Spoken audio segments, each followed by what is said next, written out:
Hello and welcome to the Computer Game Show. My name is Sean Bell. I'm joined by Matt Murray. Hello, my name is Matt Murray. His name is Matt Murray. And James Farley. I'm James Foley. Hello. Nice. It's good to get confirmation sometimes, isn't it? Because you're never sure. Dave's not here, obviously. That's why you can hear me instead of him. Where's he gone? He's at a rock concert, is he? I think he's at one of his concerts tonight. Probably smoking a spliff or what? I don't. That's what people do, isn't it? That means I'll spicy cigarette. It's what Dave does. So it's dirty.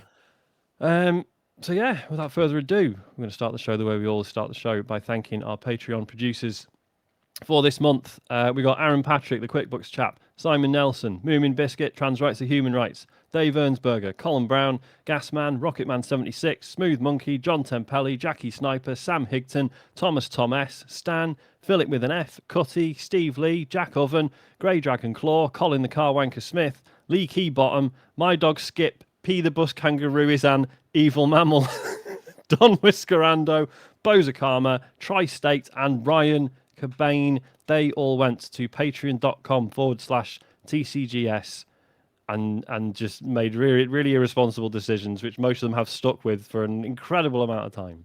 And we're very grateful for that. absolutely. We've set dates for this month's Patreon stuff, haven't we? Or should we not mention it in case they change? Because you never know. I mean, we are getting, like, this always happens this time of year. We need to get all the things in the Gotti show. You know, what are the dates for November content, December?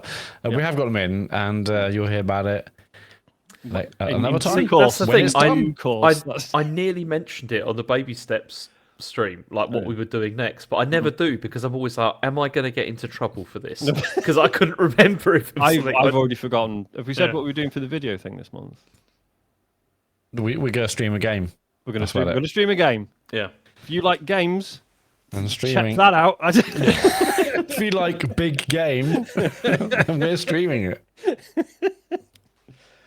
I don't think there's no other housekeeping stuff. I mean, we've still got the thing in the doc about Ian Lee's imposter syndrome. That's probably sold out by now, isn't it? 100%. Yeah, must. I mean, I'm not going to check. Yeah, we're not going to check, but we can. Let's just say there's a handful of tickets left, everyone. Yeah, so go there. Pick one up quick. I'm going to be there with a camera, and I'll do whatever you want for a fiver. For a fiver. Give us a fiver, and I'll do a stream. You can do it. Right. Can't reference that, Matt. It puts me on the back foot. Shall we move on to the feedback from last week's show, Matthew? Yes. Julius Caesar has messaged, which is huge for us at TCGS. That's a big get for us. Yeah, that's massive. Big fan of the show, thank you. But I thought I'd write in just to praise Dave and Matt for talking up the superior number system on last week's episode. Well done, lads. Julius Caesar from Rome. We've also got another one here. Queen Bodica? How do you pronounce this? So this is something which annoys me, right? Oh, because it's supposed like everyone now seems to call it Boudica. That's the one, yeah. I always thought it was Boadicea. Isn't it both depending on factors? I can't remember. Maybe, yeah. I mean, she's gone with both in different parts of the message here. So maybe someone can explain the difference because I don't know. Maybe I'll just Google it. Well, Queen Bodega. Should we say that? Yeah, that's close enough. Cool. Long time fan of the show, but I'm compelled to ask if Dave and Matt are Roman assets or not. Their constant shilling of their shitty numerical system last week was painful to listen to. From Boudica, Great Yarmouth. Look, I'm not a fan of it either, frankly, but some people insist on using it, and it annoys me. So Boadicea is the Latin version. Okay. It's Boudica. So go with Boudica. I prefer the Latin version. Okay, well, yeah, he's Latin through, isn't he? Sounds better. Okay. that's that ticked. Crispy cock. Christopher. Did you intentionally walk into that one? Or was that yeah. Okay, cool. I walked right into it. Christopher Peacock. Arc Raiders is really popping off and it's proper Gotti material, but more importantly, it has taken the classic TCGS 4 Stripes logo, albeit without the bell ends, and plastered it everywhere. Have your lawyers demanded royalties, or at least some free copies of the game, so that your Gotti show won't be completely ignorant of it? No, we've had several messages about this. Yeah. The stripes, the logo thing, it's probably AI, isn't it? That's probably how that AI, happened. to be fair, that's probably They probably actually used our logo. They fed it into Midjourney, into the system. Make this worse, and then that's what they came out with. Yeah. So yeah. But you're playing it, aren't you, Sean? I am playing it. Yeah. I paid real money for it. Even as full of AI, you monster. I know. We'll get to that. But yeah, no. When it was first announced, people got in touch about this, and then now that it's actually out, we're having another wave of people. So thank you, obviously, everyone who's written in. But legally, I don't think there's much we can do about it. Is there not though? Like we might have a case. Well, we haven't. Isn't it also the Spectrum logo? Like, well, yeah, but. And I think if people were to conflate us with Arc Raiders, we would benefit from that more than Arc Raiders would at the moment. It'd be more of an uplift for us than it would be for Arc Raiders. I was gonna say, and all press is good press. Let's take them to court. They were like, plucky upstart, the computer game show. Did we not copyright the logo? No. I don't think we haven't copyrighted anything, James. No, I'm sure we were supposed to do we that. should do it now before this episode goes out. Yeah. One, anyone watching live, please don't copyright this. And two, we need to get it done before Wednesday now. We must have at least one solicitor listener, right? We've got a few doctors. We must have some solicitors. Or maybe a barrister. Yeah, that'd be helpful. Or judge. Judge, yeah.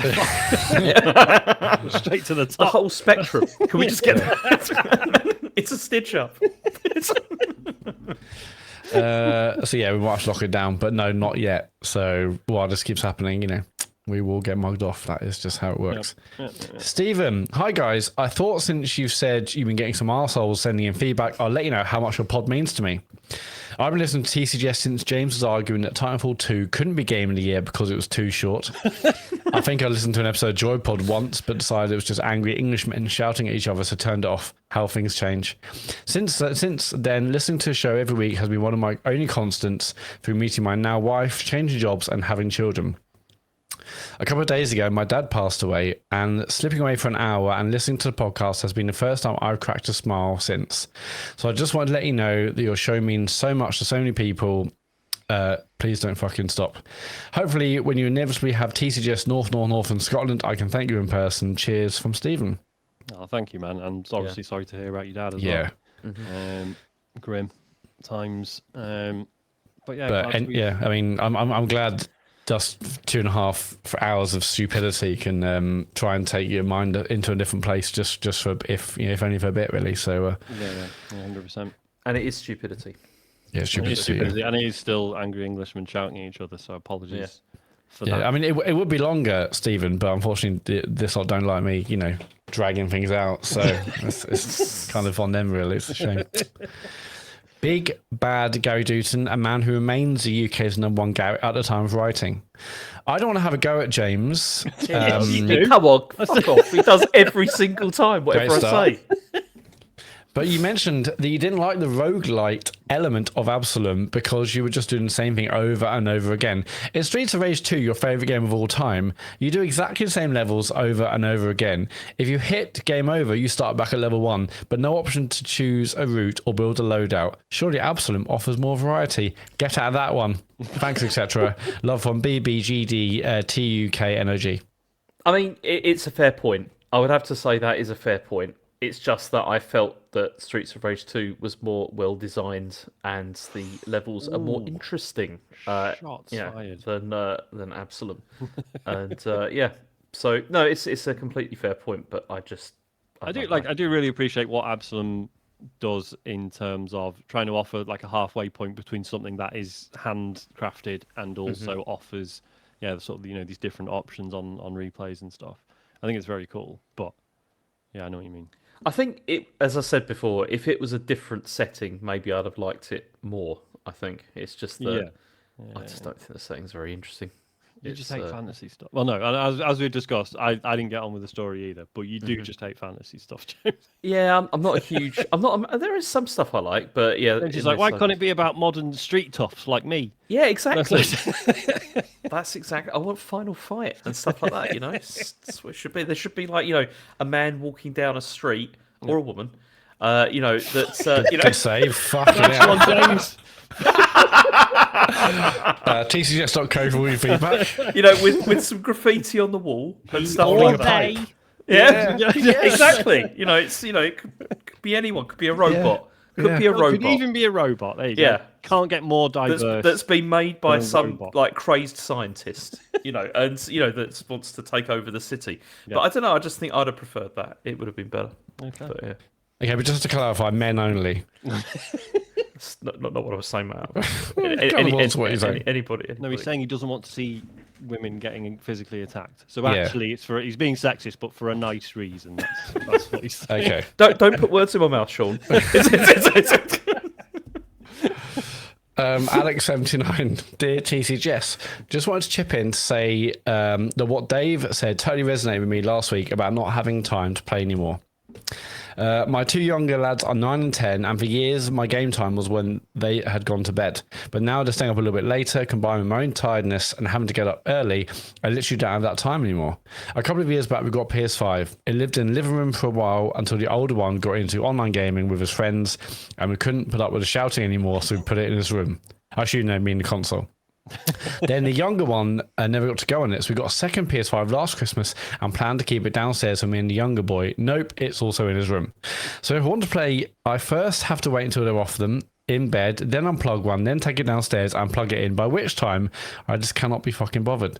So I've not played on the PS5 since before last Christmas. The tiny bit of gaming I do get to do is on my sofa with my Switch 2 during the slim window between getting home from work, tea in the shower and going to sleep.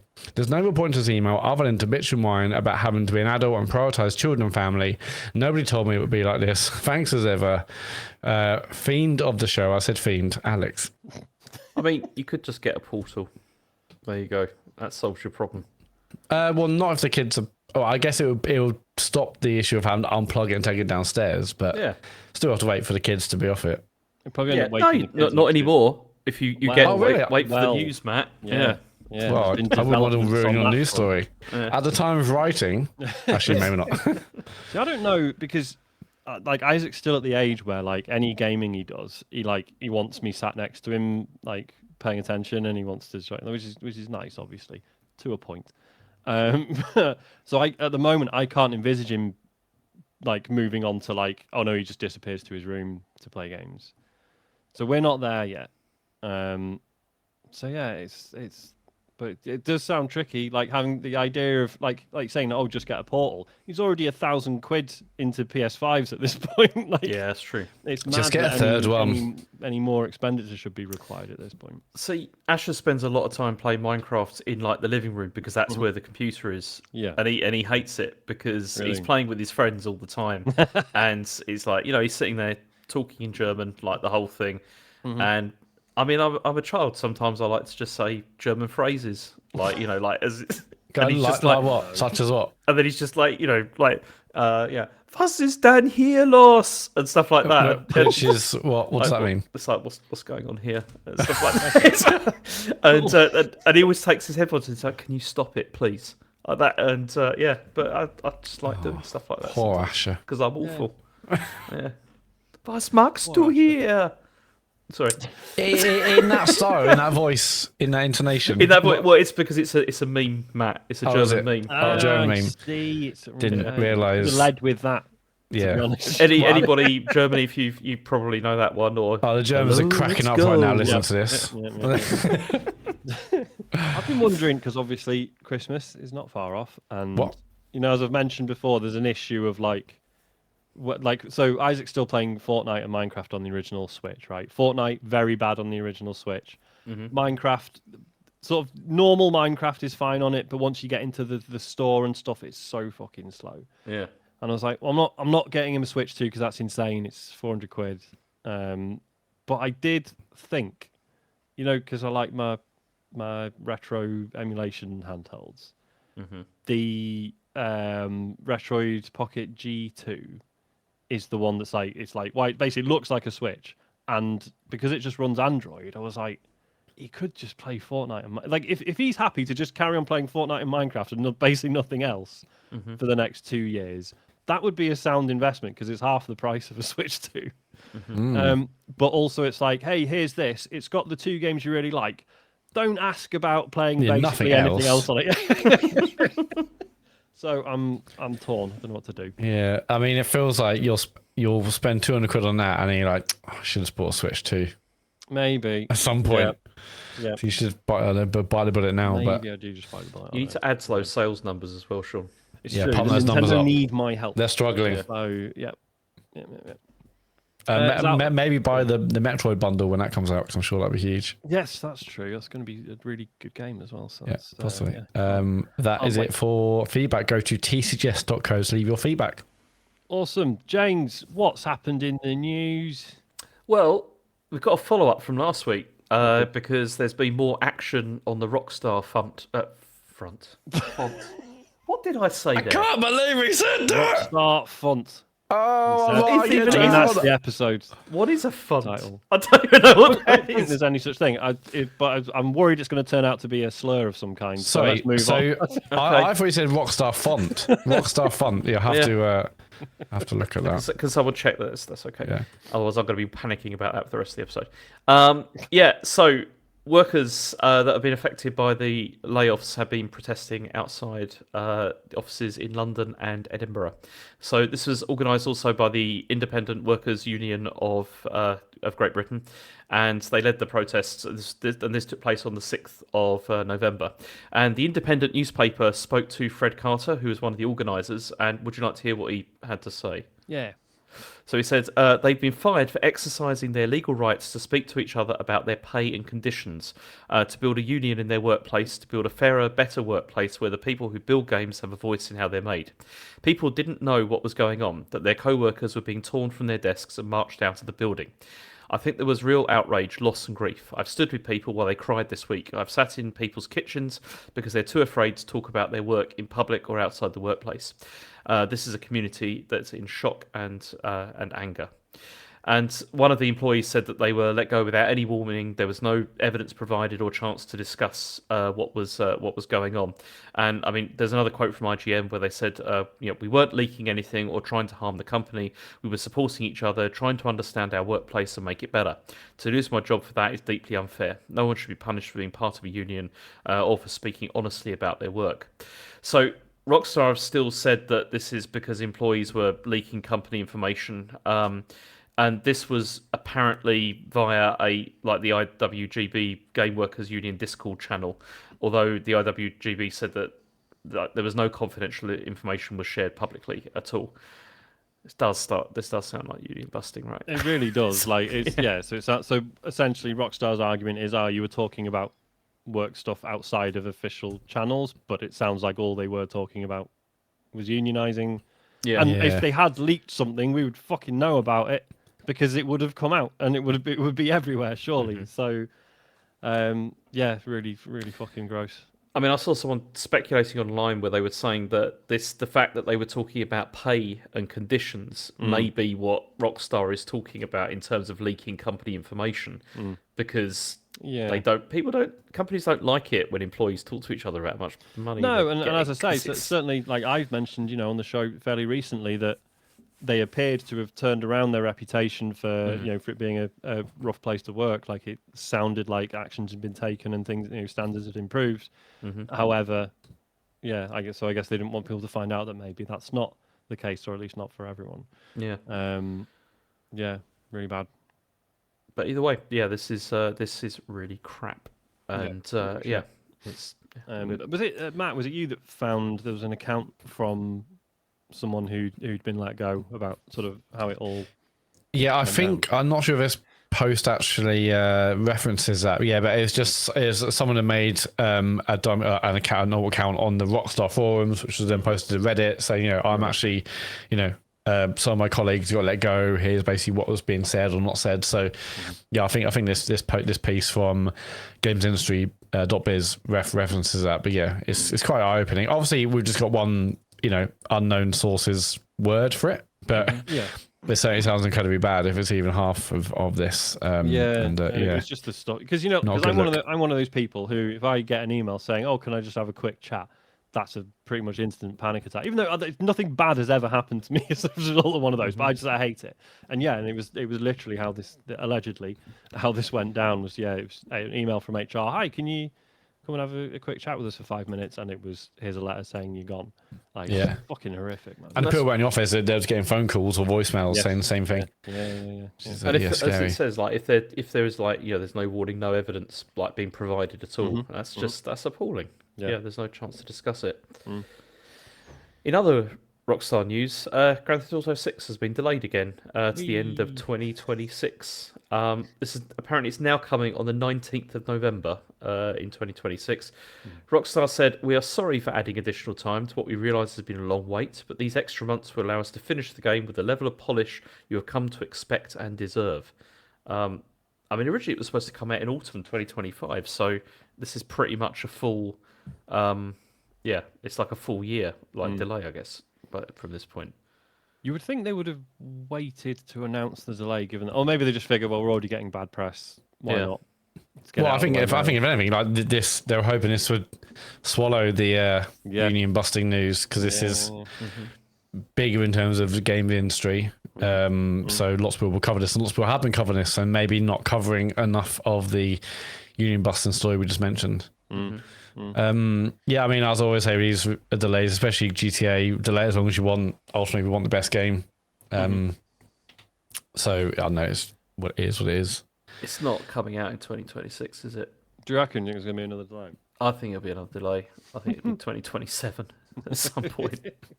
I mean, when I heard this, the first thing I thought was, who's going to be brave enough to pick this on their fantasy critic next year? Like, there's a slam dunk this year in terms of obviously you want the biggest game, but that didn't work out this year. I mean, so how many? Often they delay things, but do they do multiple delays? This is the second delay for this already. I feel like they wouldn't have locked that date unless they knew 100%, but then they have locked in dates up to this point. So I don't know. I think it'll be wild if they delay it again, but also who knows? I mean, they know what they're sitting on, and they know they need to be the best it can possibly be. So again, whatever, they can delay it till 2029. It will still sell like gangbusters. It doesn't really matter. It's true, but like Take-Two probably aren't happy because this is, because I think their stock price went down after this because it's going to affect their whole. I'm sure I'm not happy, but what can they do? Okay, Rockstar. Okay, brilliant. We'll go with someone else. Oh no. Like like Rockstar in charge now. Like Take-Two might be the publisher, but nothing Take-Two can do that's gonna scare Rockstar. They're the ones holding the cards. So I'm sure I'm not happy, but I can't imagine what it feels like to be like, right, we're gonna have to go and ask the money men for a delay to the new Grand Theft Auto. Yeah. Just can't imagine how that feels, how you make that decision and be like, right, we need to just set up a meeting and be like, hey, guess what? We're thinking November. Oh, November next year. Oh, okay. We could bring it out, but it could be even better if we didn't. We didn't. Yeah, madness. Anyway, let's move on. Okay, so next story. So after a year in beta, cloud streaming is now officially on the PlayStation Portal, and this came out last week. And I mean, I've tried this already. It's like currently, so this has added like games that are in your library. So if you own digital games, then you can play them on the portal without having to like have your PS5 on or whatever. It just connects to like cloud servers instead. And at the moment, there's 2,793 games in the UK which are supported. And there's a couple of weird ones that are not there though. Like Gran Turismo's not on there, which I thought was strange. Whereas Forza Horizon 5 is. So it's a bit odd. Gran Turismo then, do you? Yeah.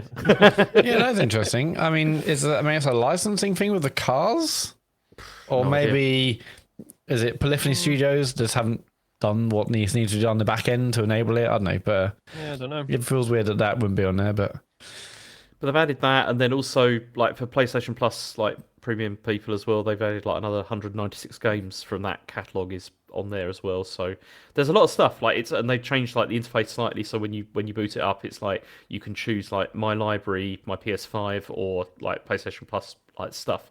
I mean, the thing that still is irritating about this is the fact that you have to have like PlayStation Plus Premium to be able to Yeah. do this.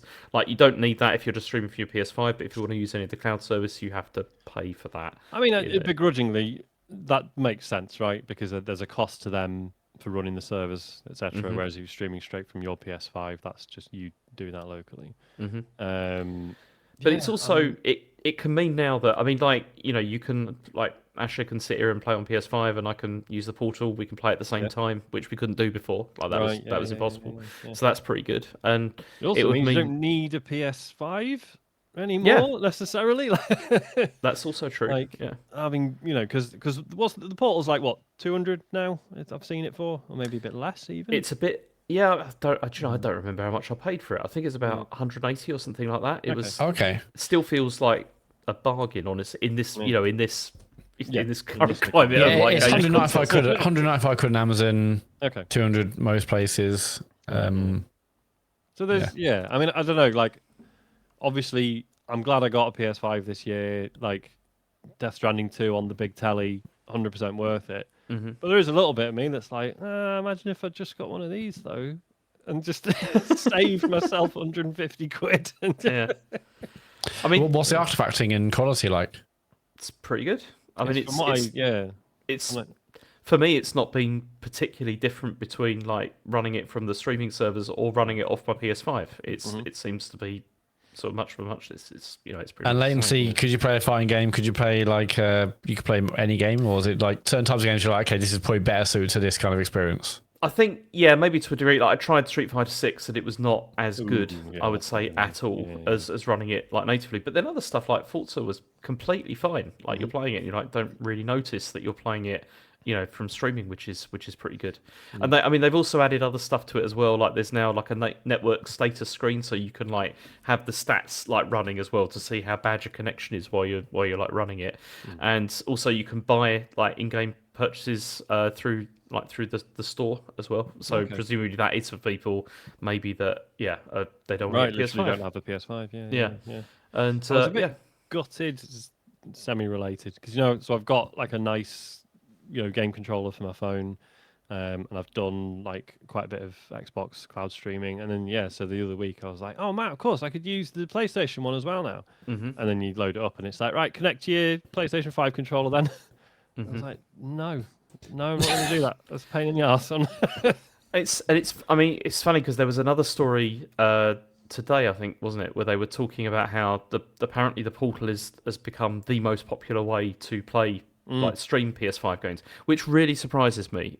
Because I know like the numbers on it are very good, like they're much better than I think Sony were expecting. But that also indicates there's not many people are using remote play like on these consoles. It says here on this thing is like this is I'm not sure where the post is from. It was just it's someone a senior manager of product management said the PS Portal's exceeded expectations, and our data shows that PlayStation Portal users are more engaged than non-users. I'm trying to work out what that means in my head. Okay. The Portal has now become the most widely used device for PS5 remote play, surpassing mobile, PC, PS5, and PS4. Yeah, that's. I mean, I guess the whole point of this device is to push that, so it does make sense, I guess. And also, Sony love selling their own hardware, don't they? It's like do. one of their main things. So yeah, It's good that they're still working on this and they're doing more. Yeah. Well, yeah, especially compared to like how they seem to be treating PSVR 2. Yes, also true. So to clarify, so you can play any games you own digitally. Well, but not everyone, but you can play. Can you play like the PS1, PS2, PS3, like those games on it as well? Yeah, there's also the classics catalog as well that you can. There's 107 games in that you can stream. So what else is kind of like wanted or wished for this device? It feels like they've got it. I mean, every game would be nice, but they've got a lot of games. So they've got retro ones. You can stream directly to your console if you want to do that versus the cloud. I assume. I don't know what difference would be there, but like, what else is really needed or asked for at this point? It feels like it's. I mean, as Evil Mammal says in the chat, it doesn't have PS4 games because it only has PS5 games streaming, which is a bit of a shame because. Yeah, I've got a lot of PS4 games that would be nice. So you can play retro like PS1, 2, and 3, and you can play PS5, but you can't play PS4. Yeah. It's they're not streaming those yet, which is a shame. But maybe, I mean, I'm sure that will come at some point. But yeah. But overall, this has been a great update. Like it's and it was a bit of a surprise because they'd rumored this for a long time that it was going to happen, and it's just been it's brilliant that it's finally here. I mean, it means when I come back to the UK, I don't have to leave my PS5. In rest mode, I can just or turn the router off. Yeah, exactly. Or turn the router off. Yeah, peace. Yeah, exactly. It's like it's great. It's good to see that. But yeah, it works well. Is what I'm trying to say. Okay, next story is that Halo Infinite is kind of over, or it will be soon, because they're releasing Operation Infinite, which is a bit weird, seeing as it's ending. I was going to say, which is like it. So this is coming out on the 18th of November. So they said Operation Infinite may be the last major update currently planned for Halo Infinite, but we're fully committed to supporting players with exciting challenges, ranked rewards, and community events throughout next year and beyond. As the Halo Studio team shifts focus to in-development projects such as Halo Campaign Evolved, we'd like to thank our Halo Infinite players for years of steadfast support. This is a shame, I think. They really... I mean, it was 4 years, like Halo Infinite was around for. I mean, I'm kind of surprised it lasted this long, to be honest. Because everyone... I feel like everyone we knew fell off the multiplayer almost immediately. Yeah, and over the 4 years, that was just one season. And they said seasons were too long. I'm not sure. I think that's great. But listen, it just drives me mad because the issue I had with it, which I think was the only issue most of us had with it, was just that the progression stuff was glacial. Like it was just so slow to let. Like I remember doing one match and earning like a tenth of the experience towards level 2. Yeah, I was like, what the what's going on? It was perfectly enjoyable. I don't know. It felt really discouraging the way leveling up stuff worked. And I mean, I also think it's kind of a tragedy that like that whole they had that huge map, right, that was supposed to be basically like an open world kind of thing. Yeah. And I was really expecting that they were going to like regularly or semi-regularly at least, drop new content on that. And there'd be even some new co-op stuff, some new single player stuff or whatever. It was I thought the whole point of Halo Infinite was it was supposed to be like an evolving because the aesthetic of that Halo wasn't it? It was all like in hexes, like it was all modular, and it was and we were thinking at the time like, oh, that might be their excuse that like, oh, it fucking grows. I don't know, or they add new ones or whatever as time goes on, and then there's no. Yeah, just like in like the Forza games, where it's like, oh, there's like the snow island, the snow tracks are here. Like that's what we were for. And like we've said this a million times. Maybe this kind of be the end of this conversation. But like I loved the game. It wasn't what it needed to be. There was so much potential and it didn't go there. Multiplayer was fantastic. That Christmas where just hammered it was just like, this is brilliant. But yeah, the seasons were too long, and I'll just say Sean seemed to take ages to get upgrades, and that just killed the buzz of it. But there was lots of potential, but they didn't act on that potential. I think the idea of an open world, open zone, open whatever it is, Halo game where new bits are added and almost like public events where, oh shit, if you go to this part of the map today at 12 o'clock, there's something's happening, and they can make it a bit mysterious and cool like that. They just didn't. For probably a whole host of reasons, which is a shame. I don't know where they go next for next Halo, if it's going to be even slightly open world. Matt. Back to basics. Back to basics, yeah. I mean, the idea of an open world Halo, I think, works, but they didn't. I don't know, it didn't work for in this instance, which is sad. Maybe it was just like a tech problem, with the what they developed and how they just. I would explain partly why they shifted to Unreal. I guess. Unreal, yeah. That and going multi-platform, but yeah. But no, so that's it. That's the end of Halo. Okay, next story is about Mass Effect. And so we had N7 Day, which was very quiet. Oh, I must have missed a new trailer. What was it? They put some free Mass Effect swag in Skate. Really? Oh. Yeah, you can wear a full N7 like tracksuit and for free. Call me old-fashioned. I like seeing more about the new game. Well, that would be Don't worry, Matt, because there was a blog post about this. So Mike Gamble, who's the executive producer, he said this. He says, we have a lot of universe to cover, lots of features to build, and lots of romances to figure out. We're excited by what we're building, and we promise you, when we're ready, it'll be a lot of fun to show. But it's not ready, and there was no screenshots, trailers, or anything else. I know he's only having fun, but the romances bit. Yeah. especially like when you've got like Outer Worlds 2, which like in one of the trailers was like, here's the companions. You can't sleep with any of them. So like I just have no, like as a grown adult, I've no interest in that stuff really anymore. But yeah, I don't know. I mean, speak for yourself, Sean. It says, I want to romance an alien, Sean. Well, that's fine because that is you can't do that in real life. Yeah. So you know, new maybe one day. experiences and stuff. You know, Fingers crossed. It's Yeah, I don't know, man. I'm worried that this is going to get shit canned. it's never coming out. no. It's never coming No, out. I don't believe that. Like, it's very easy to say, oh, just because they're getting bought and blah, blah, blah. Like, this is one of their big franchises. Are they just going to go for, like, I don't know if FIFA, it is which, a big I mean, franchise like, anymore though. well, yeah, but then, yeah, like, okay, we know they got The Sims. I'm sure that still does well. Like, even, like, EAFC's numbers have been down on the previous years. Like, I get the impression things. What's their Respawn? Apex Legends. Apex Legends. I don't know what that's doing. Like, I feel like this is a big marquee IP. Like, to buy them or to get a massive investment or whatever's happening or getting taken over, and then to not work on this, I don't know. I feel like we will see it. It's very easy to say, well, they cancel that, they cancel that. Well, if they cancel everything, then where are we with things? What's the point? They're buying them surely because of everything they've got, and this is one of the potentially key marquee titles, I think. When was this announced? Do you remember? When was what I announced? feel like it wasn't. I feel like it was just a sort of yeah, we're doing a new one. I guess I don't know. No, we had that gorgeous artwork, like over the top artwork. We saw the ship, right? Yeah, That's kind of all we have seen, I think. Yeah. But you see, I'd feel more confident if there were at least a few screenshots or something at this point. And the fact that there's nothing is a bit of a worry.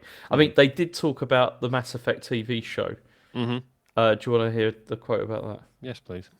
The writers' room is going strong, and we've got a lot figured out about how it fits within the Mass Effect canon and where it sits in respect to the new game. The show will explore a brand new story within the universe's timeline and will be set after the original trilogy. It won't be a retread of Commander Shepard's story because, after all, that's your story, isn't it? Yeah. So there you go. I mean, I don't know. Like, where do you go with that universe and that timeline? I don't know, but it was a long time ago as well that came out. Like the Mass Effect 3 came out. I mean, I think that was when Asher was born. Christ, from what I remember. But yeah, it may be when he was born, which was that's quite a long time ago now. And so I don't know if there's like the cultural sort of cachet now for the series. Yeah. I don't know. It's a strange one. Like I don't know what else in the Mass Effect timeline you could be like, oh yeah, that'd make a good telly show. I mean, maybe like there's like the first contact war with the Turians and stuff. But then as a Mass Effect fan, I'm like, no, the Turians are my best mates. I don't want to see a show about a war with them. They're my pals. I did. So yeah, I don't know. Krogan side stories. We still have that. The Krogan Chronicles. There you go. But you can have that. I think like more just sort of general. I mean, I think this is James. You'll know better than me. I think this was like Babylon 5's territory, but the first game was sort of like humanity's like new in space, right? And it's like, and all the other races are like, whoa, what are the bit suspicious? Yeah. And it's about humanity sort of finding their place among all the other dominant races and stuff. I think that's the games didn't do a huge amount with that. A lot of it was sort of hinted in the first game, and then it sort of just went off and it was Shepard's personal quest to do whatever. It wasn't entirely clear by the end. Yeah. So I think there's probably more stuff you can do around that. That would be cool. But then again, there'll be a lot of people saying, I should watch Babylon 5, mate. Babylon 5's a big pile of shit. It's my view on seen it. it? No, that's just a quote from space. Oh, sorry. Sorry. I've despite everyone telling me I should be, I've never been a spaced guy. Oh, man. I know, I'm sorry. All-timer. So I've watched Babylon 5, but it's good, but it's no Deep Space Nine, and people get really angry if you say that because they're like, "But it just copied Babylon 5." Yes, but they did it better. It's and improved upon. Yeah. So it's fine. But yeah, with like the fact we haven't seen Mass Effect for like 5 years, I can only assume like development has been stop, start, redo, stop, start, redo. I bet when it does get announced and or seen, we'll hear that this is like the third incarnation of this. Yeah. I would imagine. I mean, I mentioned it the other week, but that new Expanse game from Owlcat looks very Mass Effect, and I'll be absolutely thrilled if they pull it off. But I think it's very, very new territory for Owlcat as well. So there's a lot of anxiety around that, but we'll see. And that's kind of it for the news. I mean, there was the Valve stuff, but it's not really worth talking about it, is it? I mean, something might happen this week. It might be a controller. It might be a console. Or What's this based on? Well, what is this based on? This is it's based on the fact that whole load of things. It's based on the fact that they've apparently cleared space or whatever for like on the Steam store, right? The Steam store has there's a blocked out area of promotion on the 18th. Which people think, oh my god, something's happening. And then someone on X, Twitter, who's been prominent for years, called Sadly It's Bradley. He's been leaking stuff for years, but Decard, which is like the code name for their VR headset, the follow up to Valve Index for years. And the latest thing is that he's had we've seen these kind of mock-ups of a controller for years. He's had like schematics or whatever, and he took that and he kind of got AI to make a new version to not incriminate the official kind of image he's got from, I don't know, as a leak, whatever. Anyway, we're seeing this mock-up of what this controller could look like. That might just be another Steam controller. It might be linked to this reported, rumoured console they're making. It could be, a new controller or something for the VR headset. Who knows? Or Half-Life 3 will be out by the time you hear this. Merry Christmas. There's been lots of people speculating on that. That's happening. It's not happening. But it's... All right. Well, we'll see, I guess. You're gonna be so embarrassed, James, and this time tomorrow, in fact. It was on Tuesday. Tuesday, I was like, we'd like to announce Half-Life 3. It'll be the new Steam console or whatever with Half-Life 3 exclusive exclusive. On launch. Yeah. They won't do exclusive. No one does exclusives anymore.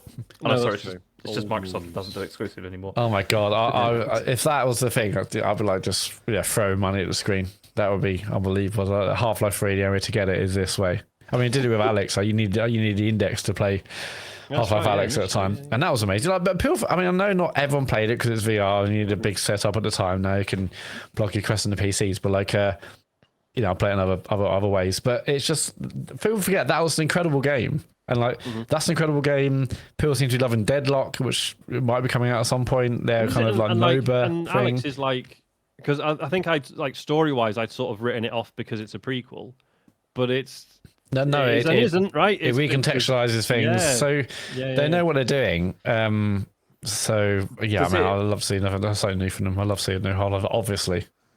See, I'm fascinated what they would do with a third one if it ever does come out, because it's like the other, those episodes ended on a massive cliffhanger, and then that was it. And it's just, how do you go back to that? If you played Alex, James. It recontextualizes things, it changes things. And also, I've said this before, if you watch the No Clip documentary where they talk about the anniversary of Half-Life 2, I think it is, and they're obviously they want to go back and they've had ideas for years and, what's this really mean? Good. And I think they said, look, well, when the idea is right, who knows? But, this is that team has gone, but there were new people in their place, so... Yeah, if they announced Half-Life 3 in this console, I'll be just like, I don't care how much it is, just I need to play this thing. So let's hope I don't. So it's just a multi-format release for £40. It's almost like exclusives do sell stuff. Make people want to buy your machine. You had to sign up to Steam to play Half-Life 2. I was going to say that you have to have an index to play Alex. They've got a track record in this, so we'll see what they force us to get this time. I should say a couple of people have mentioned it in the chat. There is a Sony State of Play, which is tomorrow night as we record, but yesterday, which is why we didn't really put it in the news. But it's on quite late here, so I don't think we're streaming it or anything. It's a Japan-focused one. So we'll report on that next. Astrobot 2? Yeah, why not? Probably another VR one. Oh, we hope not. James says, as owner of VR set. Right, shall we move on to what we've been playing? Yes. Oh yeah. Matt, do you want to go first? Yes, I've been playing a game I've only mentioned basically 3 times already. I properly played and now finished the Séance of Blake Manor. First week I talked about 2 weeks ago. I just played an hour of a demo, and I thought it was kind of like a run-based game. In my mind, I thought it was a little bit like Outer Wilds. We had like a set time, and basically you're trying to learn people's routes. I'll go back and watch the games in a minute, but it's not that really at all. So yeah, just to re-clarify, you're I think it's set in Ireland, and you're sent as an investigator to this hotel where this big seance is happening with loads of people from around the world. I think there's like 20 odd people there to do a seance, but you're there to investigate a missing girl or missing woman. And then as you do that, you're learning actually all these people are there for this seance where it's a new one where they don't need a medium, they can talk directly to the ghost, which is interesting. But this whole game, you're walking around this hotel and it's time based in that you can. He's desperately trying not to say it. I think I know. I was so close, but yeah. just to say one for now, James. Go on. It's interesting. The ghosts. Okay, we got it. Yeah. So it's very easy to look at this and think, oh, it's blueprints. It's first person. It's got a nice graphical style. You're walking into various rooms, and those rooms kind of cost you time. It's not that in this case. You do have a time mechanic where basically you can walk around the mansion and stuff or the hotel as much as you want. That doesn't cost things. What does cost things is when you go into rooms and unlock doors also, or look at items, have conversations with people. And everyone in this room, and there's like 20 odd people, have their own routines. So, the day, it's over 3 days. For the first day, it's kind of the afternoon, but basically, it starts in the morning, and most things you do just take a minute of your time. But everyone has their own schedules, so at 9 o'clock everyone is in this room for breakfast, and you can go in there and talk to as many people as you want to try and understand what they're about, their motives. You understand where they're from, where they're coming from, why they're here at the seance, what they're interested in. And then at 10 o'clock happens, and you'll go to different rooms, and maybe you might find that some people are on their own, or they're together with other people, and you can eavesdrop on their conversations, which is really, really interesting. And also crucially, if wherever they are in a hotel, that might mean they're not in their hotel room, and then you can go in a hotel room and snoop on them. And as you do it, you're looking at their items, you're learning about what they're doing. But that is, for the first couple of days, it's not really like a time pressure at all, because you can wander around and decide who to talk to and how much to press on conversations. You can't take it quite easily.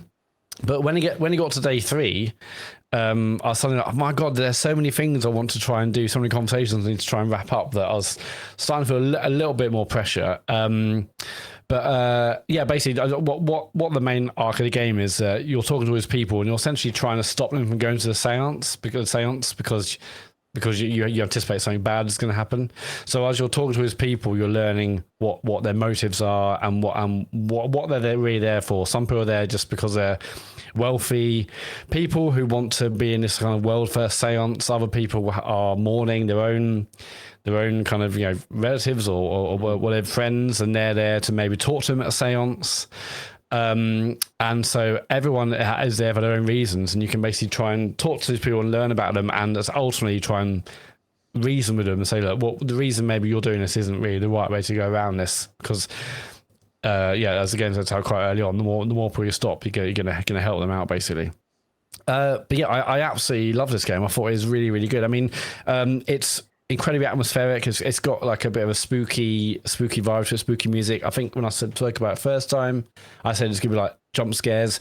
Mm-hmm. It's not really that at all, really. Like, you do see some ghosts here and there, but it's not like, oh God. I thought it was gonna be more of that than it actually was, but it actually wasn't. But all the people you talk to are really, really, really well written. It's just interesting talking to them, finding out what they're about. Like this game covers kind of ancient kind of history of Ireland, politics, kind of there's a druid there. There's just like lots of different types of like historical analysis from whether it's local or elsewhere.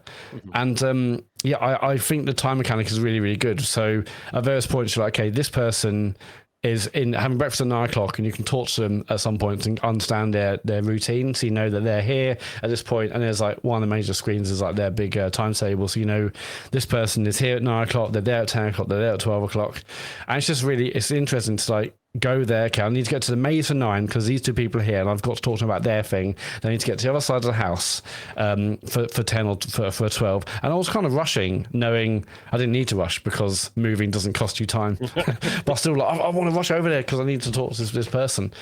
But yeah, I think it's absolutely brilliant. I mean, it's only on PC at the moment. I recommend if you liked Blueprints, it's definitely adjacent to that. It's not a puzzly game. I mean, there are puzzles, but they're very, very basic. Most of the puzzles you can the solution is in the room. So if there's like a safe, the way to open that safe is in the room. You know, there are like, you'll look in desks and there'll be like a journal with a code on it, and that code opens a box in the same room. So very, very basic puzzles. There are these line puzzles and I looked up, called Eulerian path puzzles, where there's like a series of dots and stuff on screen where you use the mouse or controller, and you're kind of dragging the mouse to light up these lines, but you can't double cross yourself on the puzzle. Right. Even they were like just really, really interesting. And I started playing on controller first week, and then this week in the last few days I've just been playing my keyboard and mouse, and it's much easier. But even them simple puzzles, they're not tricky. They're just like a nice little head scratcher, a nice little kind of,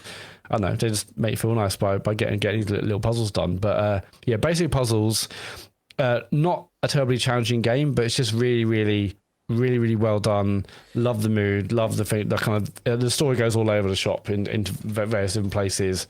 It's interesting, kind of talk to people and getting there, understand their motives, because once you get enough information on them, then you can do a hypothesis,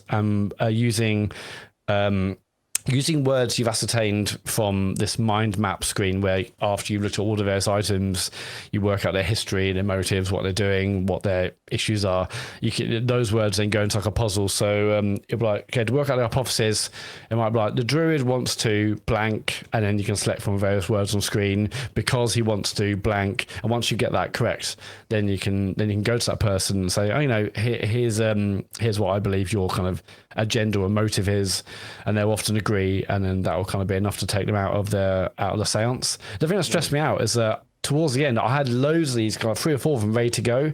I ran out of time to actually get to that person and confront them about like why I know they're there, which is a bit of a shame. But and when it got to the end, I basically like a really, really bad ending. But luckily it's one of those games where you can just load up and save and do something different towards the end and get the good ending. But yeah, because ultimately it's about, I think there might just be 2 endings, but it alongside that is how many people you get to save and whatnot. And let's just say I didn't do it as well as I probably should have done, but it didn't detract at all from the the ending. What's the balance like between like narrative and like puzzle? Is it? It's well, I mean, it's mostly narrative. Like you're walking around to build a narrative, to talk to them, to understand why they're there and what they're doing. Like, but most of these rooms have like a puzzle box in, or a line puzzle, or this and that. But they're all very, very simple, very, very simple. But another good thing is, you're still ultimately there to find the culprit or find why Evelyn Dean is missing, and you know that's a huge focus of it. So there are various points you're like, okay, I've learned something new about the culprit, and maybe, for example, the culprit wears a certain size of shoe, and so in everyone's bedroom you'll see, you'll look at the shoes and say, this is a size small, this is a B, this is a medium, this is a large, and you can use that to eliminate people from the list of 20 odd people. So I know that person's a size small, I know, it says here, the culprit is this size, so I can not, I can eliminate those people from my kind of proceedings. You can still talk to them and understand kind of stuff, and stuff that I might talk to that person A will help me learn a bit more about person B and unlock other conversation options in a third person's conversation tree. Yeah, I thought it was excellent, and it makes me really actually want to go back to Obra Dinn, because I think I said before, I loved what I played. I looked up a solution or two, and suddenly I just I couldn't do it after that. But I love to play that again. I love the case of Golden Idol games. They're great. This is this feels less kind of point and click a puzzle like they are. But yeah, I want to play Obra Dinn again because I've really enjoyed this, and it's just It's just great. Like, yeah, again, atmosphere, the writing, how it looks. It's a very comic book style. It uses color really well. Just like a lot of really kind of stylish, like 2 or 3 tone color scenes. It looks quite sort of vintage comic book style. Almost. Yeah, I saw loads of screenshots. And I probably shouldn't post things; it'd be spoilers, I guess. But yeah, it does really nice stuff with fat colors and big thick lines. And yeah, if you're after kind of first person narrative detective game, this is excellent. I massively recommend it. Not too tricky puzzle wise, really interesting story wise, great writing, and yeah, just like a blast. I think it took me about 15 or so hours. And yeah, I with a bad ending. Let's not forget that. Good point. Yeah, I mean, I just ran out of time. I mean, I think it took me the first 5 hours to actually understand really like the loop of what I was doing, and if I got through it now, I'll be able to like smash through it and play it a lot differently, I think. But yeah, when this comes out on console and there's no mention about a console release yet, I would massively recommend this. I thought it was excellent. But you could see it working on console, like yeah, for sure. Yeah, I mean, like I said, I first played it on using my PlayStation controller, but in the end, I just thought I don't know. I think because I had some bugs when I first played it, when it was switching from showing the PlayStation icons to Xbox to PC. But I just use keyboard and mouse. There are a lot of menus, but I'm sure on pad it'll be fine because I'll switch between like the timetable screen, the map screen, like there's like the essentially like the mind maps with all like the various bits of evidence you've collected. Yeah, so there's lots of screens, but yeah, by the end I was just using the number keys really and WASD to get around along on a mouse. Yeah. Absolutely brilliant. I massively recommend it. I thought it was fantastic. Cool. This does look great. And yeah, I'm just waiting for a console release now. Hopefully there will be one, or at least like a Mac release or something like that, so I can actually play it. Because it's a Raw Fury. Raw Fury published, yeah. Yeah, so, and usually, I'm pretty sure they usually put stuff on consoles as well. Maybe they're just seeing how it does first. Yeah, I hope it does. I mean, I've seen some people talk about it. I'd love to see more talk about it. But yeah, I think if you're up for a PC puzzle game like this, I massively jump into it. I think it's awesome. Cool. Anything else? And you and I and Lindy streamed RV There Yet on Twitch in the week, which is another friend slop game. It's another friend slop game. How they're describing these. I sort of resent that label.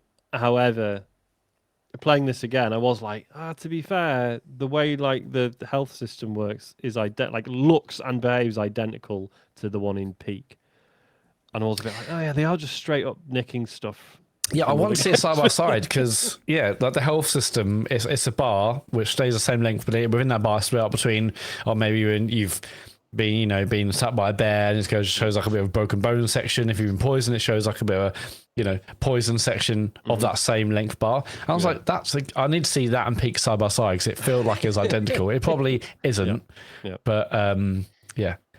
Anyway, over there, yeah. So I mean, you and Lindy have played it previously, and then we all streamed it together. But essentially, you're there. I think it's four, maximum 4 players. I think so. Yeah. First person.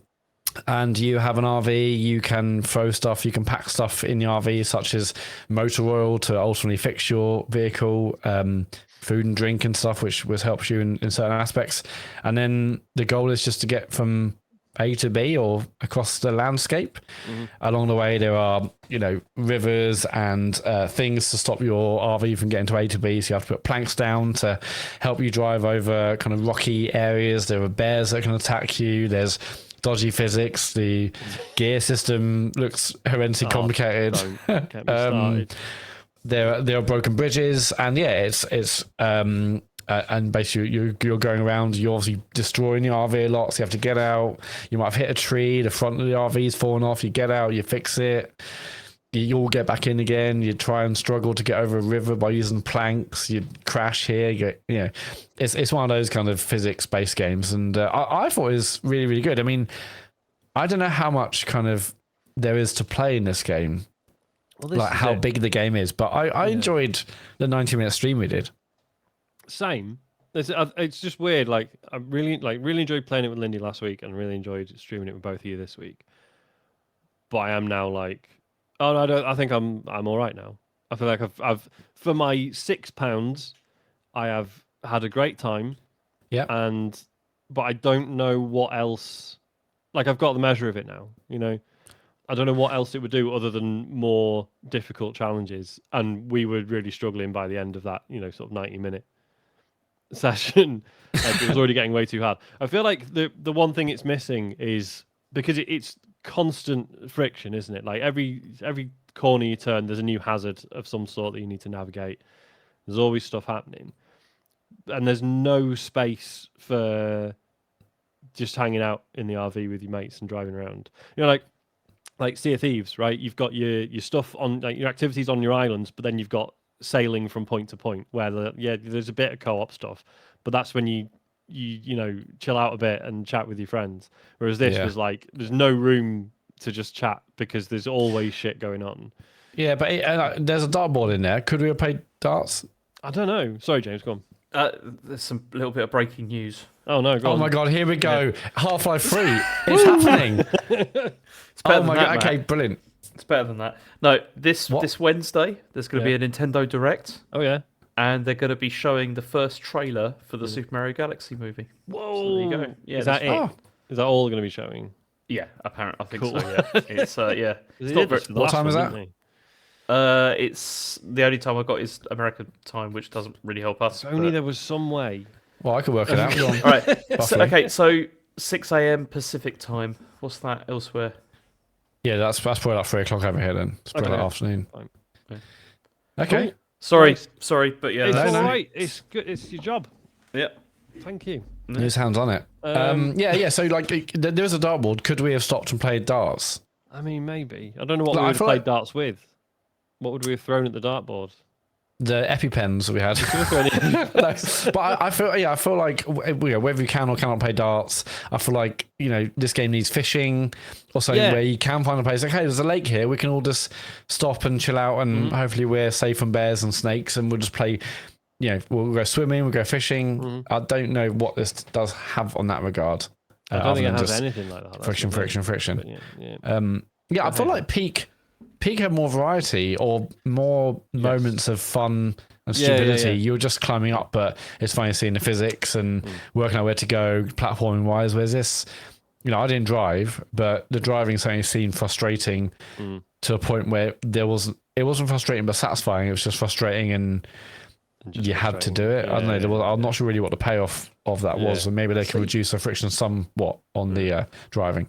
I'm really surprised by this because you see, like the clips that I've seen of you playing, makes it look great, like really enjoyable. No, but then it was. yeah, Yeah, I had a great time. But just Sean was driving, just to clarify, and that seems like the least fun part of the game. So, it's I don't know. I just, as I say, I feel like I've kind of seen everything. It's like, I mean, maybe I'm wrong. Maybe if sort of 3-4 hours in, it starts doing loads of wild and wacky stuff. yeah, because we got further than the stream got further than you and Lindy got when you played Yes. previously, but we still kind of really barely got anywhere. We streamed for an hour and a half with some crashes along the way and RV crashes. So I feel like we barely really scratched the surface. I'd like to see if there was more to play. I mean, I thought it was fun. It was funny seeing the car fall, the RV fall apart if you hit something, and things flying out the window, and the way physics were messing up. And I feel like all that was great. I wasn't sure how much further it had in terms of fun, but. Yeah, if this comes to console, we'll absolutely do a stream of it. It'll be good value. Yeah, the four of us would be hilarious. Yeah. James, do you want to talk about Kirby Hair Riders? yeah. So there was a network test of this over the last weekend. Yeah, and I think there's more, right? I think there's one more this coming weekend as well. Yeah. Is there? Okay. So it's obviously it's like kind of like a timed demo, and it's only available at certain times of the day, which is irritating. Very annoying. Yep. And I mean, you can when it's not active, you can you can play the lessons in inverted commas, but it's not really because you're basically just watching videos on how to play and how it's going to work. And that wasn't too bad actually. I thought at least the way that they were like explaining how like the drifting worked and all that kind of stuff. I was like, yeah, I can see this. This is maybe going to be interesting. But this, I mean, if anything, this network test has made. I mean, I didn't really care about this game anyway, at all. Yeah. And this network test has made me care even less about this because I don't know what I mean. When okay, so when the test was active, it's one of the main modes that you can enter is the city mode, whereby what happens is that you choose your character, although you don't because you just choose Kirby, and then you go into like this like open city where there's loads of other players as well that are all like real people all playing, and the whole point seems to be is that you just for 5 minutes you drive around and you pick up like upgrades or sometimes downgrades by mistake for your like cart. Again, it's not really a cart. And like so, and then so it gets powered up, like over this 5 minutes. Once the 5 minutes is up, you then had a choice of 4 game modes that you could play. But these 4 game modes, from my playthrough, like they change each time. Like they're not, it's not the same ones every time. So like one of them I saw, which I wish I'd done, which was like like a group of like basically 4 of you get together to try and take down a boss. That looked like it could have been interesting. I'm sorry, I thought this was like a kart racer, like a Mario Kart. Yeah, it is. It is, but there's also there's also this other stuff as well.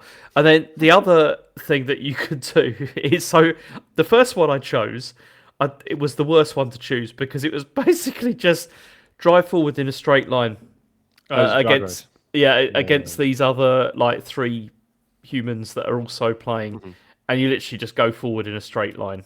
And it's like you have to try It's and a bit like, of an anticlimax, isn't it? Yeah, and you have to try and like knock the other, drivers off and stuff like that. Go on boost pads and all that kind of thing. It's quite boring. Then they had like the second one I did was an oval track, which is basically the same thing, but you're just going around an oval track 3 times. Also quite boring. It was. I didn't think it was like particularly. Are these some of the full-time modes, or are these are little kind of mini games before the main race? No, these are the mini games at the end of the city trial mode. Yeah. So like James says, so basically the idea is you get 5 minutes or 10. I think you can change it, 5 minutes or whatever to drive around getting upgrades, and then it's like right now there's like a really short event that actually decides who the winner is. Yeah. Because what's interesting is so I put this on my list. I probably shouldn't have because I actually didn't really get to play this because every time it was it was active, Isaac wanted to play it and he just used up all the time. So whatever. But what's interesting to me is in the original one on the GameCube, in the city trial mode, there was only during the city bit. So that after that, there was no choice of what event was at the end. It was just a set event. There was different ones, and it was randomized.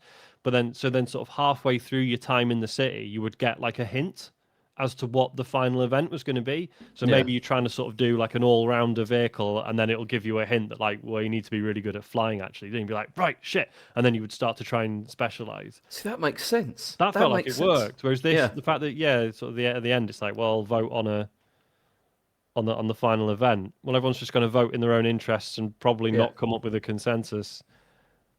Yeah, I don't know. I don't know if that works as well. But also, you see, the main problem I have with this is probably because I'm old, and it was. You see, the thing is that from playing like the what's it called, the lessons at the beginning, I could, as I said, I was kind of understanding like, this is how this works, this is how drifting works, all that kind of stuff, and I was like, that's fine, that's reasonable. But then when you actually get into it, like into playing the game and a race, it's just complete chaos. Like it's just total chaos, and it's so much like Smash Brothers, like in the sense that I know that there's like a massive amount of skill that people have that play Smash Brothers, and that people learn the characters. But there is also that fact that if you're just dropping into it for like the first time, it just is like crazy. If you've got like a load of players on the screen at the same time, there's explosions going off all the places, everyone's jumping around and stuff. And this is kind of that, but in like racing form. And also like with the like the design of all of the like the front end and everything, it looks like Smash Brothers, like the way everything The original moves around that as well. It was like they're very clearly the same dev. Yeah. And it's like, and I get that, but it's just that I didn't feel like I was fully in control of what was going on while I was playing. But again, that's probably just because I'm old and I just can't do this anymore. I don't know exactly. So to be clear to anyone listening, there are just races as well, like Mario Kart style races. But it's very like the controls are really simple, aren't they? It's basically it's left, right, and then A button is to drift. And that's kind of it. Like it auto accelerates. It kept when Isaac was playing, because obviously he's 8 years old. Kept pushing up on the stick, and it kept just coming up with this like polite notice, like you don't have to press up on the stick. Yeah. You just leave it. Just let it. I mean, actually, It's you're like you're myself. cratering the nose of the thing Yeah, if you do that, so it makes you go slower, which is like, yeah, which doesn't really work so well. Yeah, it's obviously, yeah, like I really enjoyed the original back in the day. Not many people did. It is wild how much attention Nintendo have given this new one. I know. 'Cause I feel like I- it was always going to be a niche thing. Yeah, It feels like they really do get a sense it could be a Smash Bros. yeah, And Mario Maybe. Kart combo that's going to work. Yeah. Maybe that's what they're hoping, is that it's going to be that, and it's just, it's a shame when you. I mean, okay, this is just. I wish that they'd done more with Metroid, and I know that no one cares about Metroid. Like, I know, okay, there's a subset of people that really like it and are really into it, but that is quite a small number of people that buy Nintendo games is into that. And I know that Kirby is much bigger, but I don't know. This left me completely just cold. I just didn't want to. I don't know. It's I was just like, I just don't care. It's and it's completely put me off even giving it a try. You know, just Ash to should like. try it. I know he's older than Isaac, but because Isaac loved it, He so I downloaded think I'm it. gonna have to buy it. But He downloaded it, but I don't think he actually played it because I think he missed the the sessions like when it was going to be, which is a shame. But I don't know. As you said, I'm kind of baffled by how much attention this is Nintendo are giving this, because like if you go on the like the Nintendo Today app, like with all the stuff, not every been on that day for a long time. there's just like constant stories about it, and you're just like, I don't know who cares about this, but there must be people that really do. I mean, Kirby's I know, massive in Japan. Isn't yeah, it? it's like really big. Like, because But- we often, like, Isaac and I will watch, like, Japan, like, travel videos and stuff. And there's like, oh, do you want to watch the Kirby cafe, the Kirby train? Yeah. The I've been there. There's I've so been much. to the Kirby Cafe. It was Oh, that's great. right, yeah, yeah. It was really nice. But then this, I don't know. I don't know. Yeah. I don't know. It's just not. Doesn't know. It's all just about not- Kirby and not the Forgotten Land for me. Like, that game needed more respect. That was was a great. 10 out of 10. Yeah. I got really good, that game. the Switch 2 stuff for that. Mhm. But I've never, Okay. I've still not, I still need to play the original game first, really. I love that game so much. 100% of that. That was brilliant. Yeah, it was excellent. That game was. But this, I don't know. It's. This one, not so I much. guess I'm just not the audience in the Well, this same is way it. I that. think a lot of Kirby stuff does skew younger, doesn't it? Like, Well, it skews younger or it skews Sean, who played the original. So it's like, and obviously, and this is a dreadful mindset to have. There's part of me that's like, but if I don't buy it, who will? Because I mean, I think they're hoping that it skews Smash Brothers. Is Yeah, what's something like going on here? Is that it's going to be like that? But then it I is don't just know. Kirby stuff. It's not like there's Yeah. there's a diverse cast from all different games or whatever. It's just But then I think I'm well. done with that series as well. Like Smash Brothers, Yeah, I don't think I can do that anymore. Smash Brothers for the Switch, and I'm just like, no, I don't. I was like, for one, it never went down in price, so it's still like it's still full whack, or more or less. And it's just it's like, promise Isaac, we won't get into it. Or maybe he will, but then I'll have to play it with him, and I don't want to. Yeah. I was this a couple of years ago, a friend's stag, and I was in charge of. I can't remember if I was put in charge of it or I made myself in charge of the gaming setup. So I brought like my projector and stuff and everything. It was amazing. It was really cool. And we were playing Mario Kart 8, and it was fucking great. And there must have been sort of like 15 people all in the room, all hanging out and passing the pad around and everything, and we're having like really good time. And then one person was like, "All right, let's play Smash Brothers." And within about 20 minutes, basically everyone had left the room. Yeah. Like, just killed it dead. It was so weird. But yeah. Yeah, as I said, I know people really like it, and it's like a huge thing. It's just I've never really managed to get. I've tried multiple occasions to get into it, and I don't know. It's just not my thing. Competitive Smash can be fun to watch because it's people getting smashed around all over the screen, and it's very kinetic in that sense. Like, if you don't really know what's going on, but you know when someone's landed a good hit because someone else goes flying across the screen and blows up. But yeah. when I was at XI, it was like the game people play like every Really? lunchtime afterward. Like, people would like go for nights out and go back to the office to play Smash Brothers till 2 a.m. Really? Like, they were all. I mean, I barely played it over my 4 years there, but they were hardcore in it all, and it was like fun to watch them play. But I'm not into fighting games, and wasn't really for me. But yeah, any potential opportunity where it's like, oh, TV can be on, Smash Brothers on that TV. Really? That's Yeah, mad. yeah. massively many into other it. better games that could have played. Well, I mean, FIFA had its time there, but yeah, Smash was the game where there were so many people into it. It had like tournaments and all sorts of trophies. They were big into it.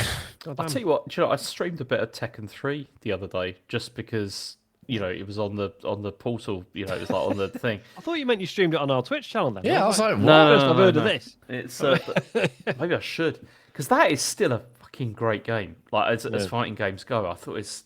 I mean, I love Tekken 3. I thought it was such a good game. Oh, I should get into that again. Yeah, should you? See you at Evo. Yeah. What else you got, James?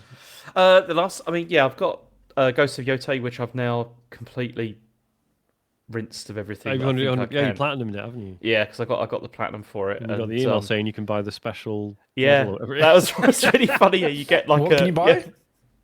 You get like this. I got this email through saying like, oh, you can now pre-order like a pin, like a badge, that's basically like a platinum. World's biggest loser. Well, this is what's so funny to me is because I finished the game, but I haven't platinumed it.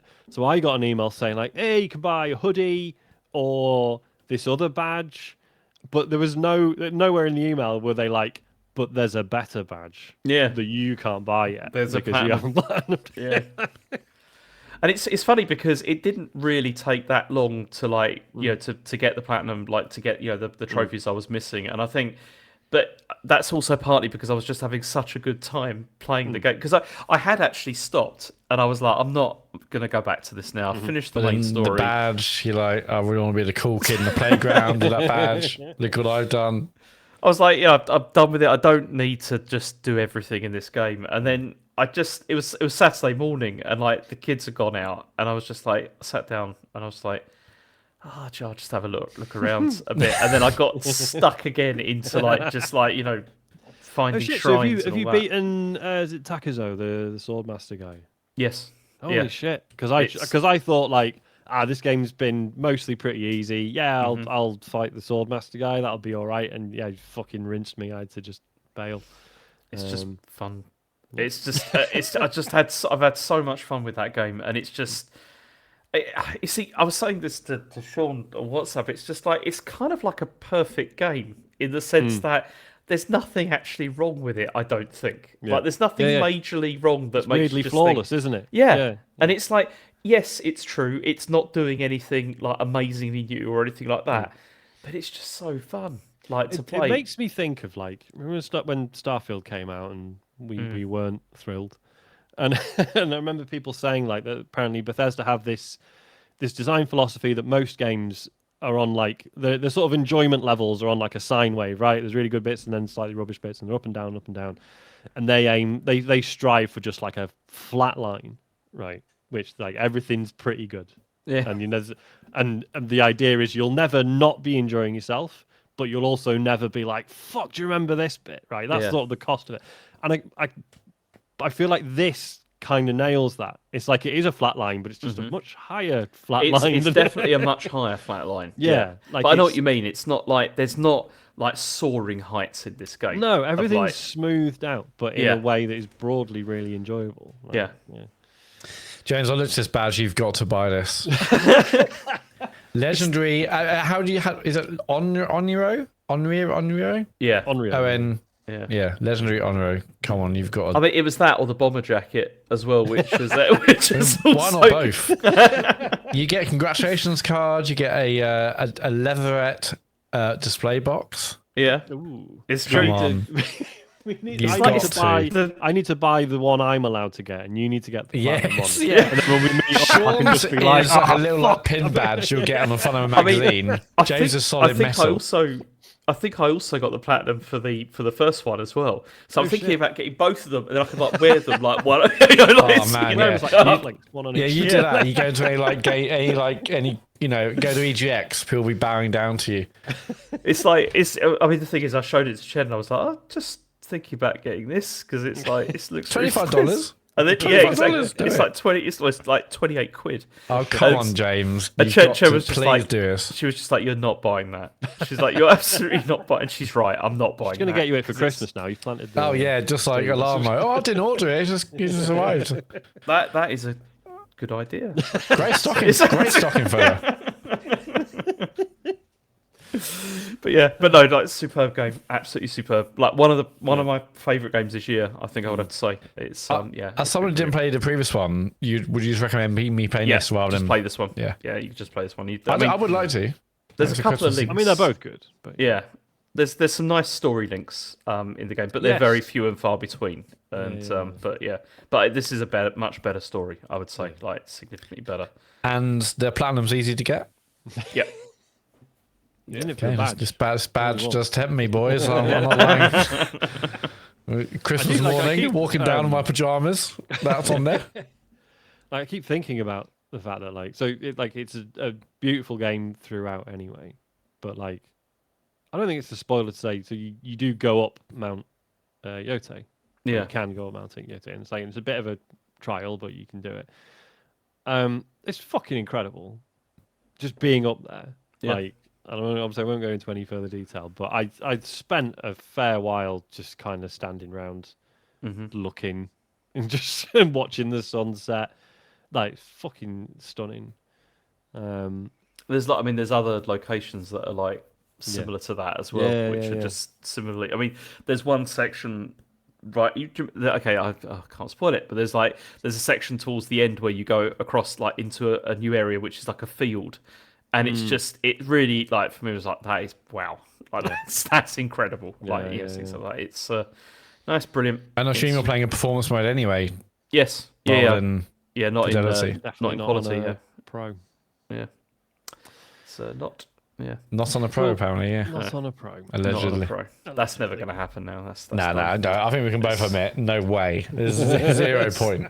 Especially when you see games coming out and they're just like, oh, it actually runs worse. Worse on pro. I'm tempted now. Worse on pro, you say? Okay, cool. Sounds good. And the only other thing I played is Dispatch. Which I'm getting more and more involved with, and it's getting better and better, and I really, really like it. And I'm gutted that no one on the show is playing it because I'd love to talk about it. Like because I know initially you were tempted. sort of not entirely clear where it was going and stuff, but I keep hearing good things about it from you and others. So.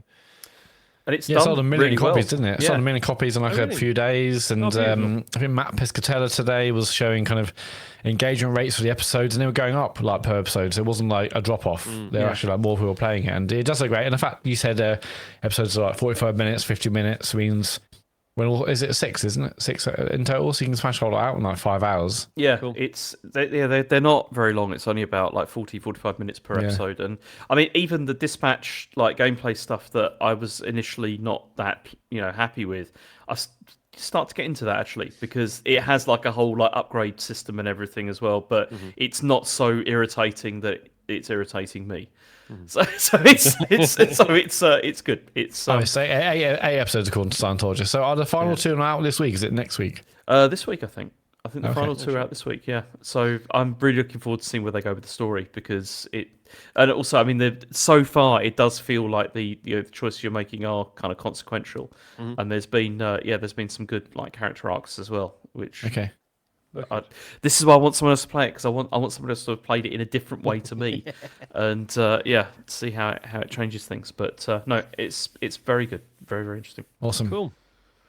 Right, I've got 2 big ones to talk about.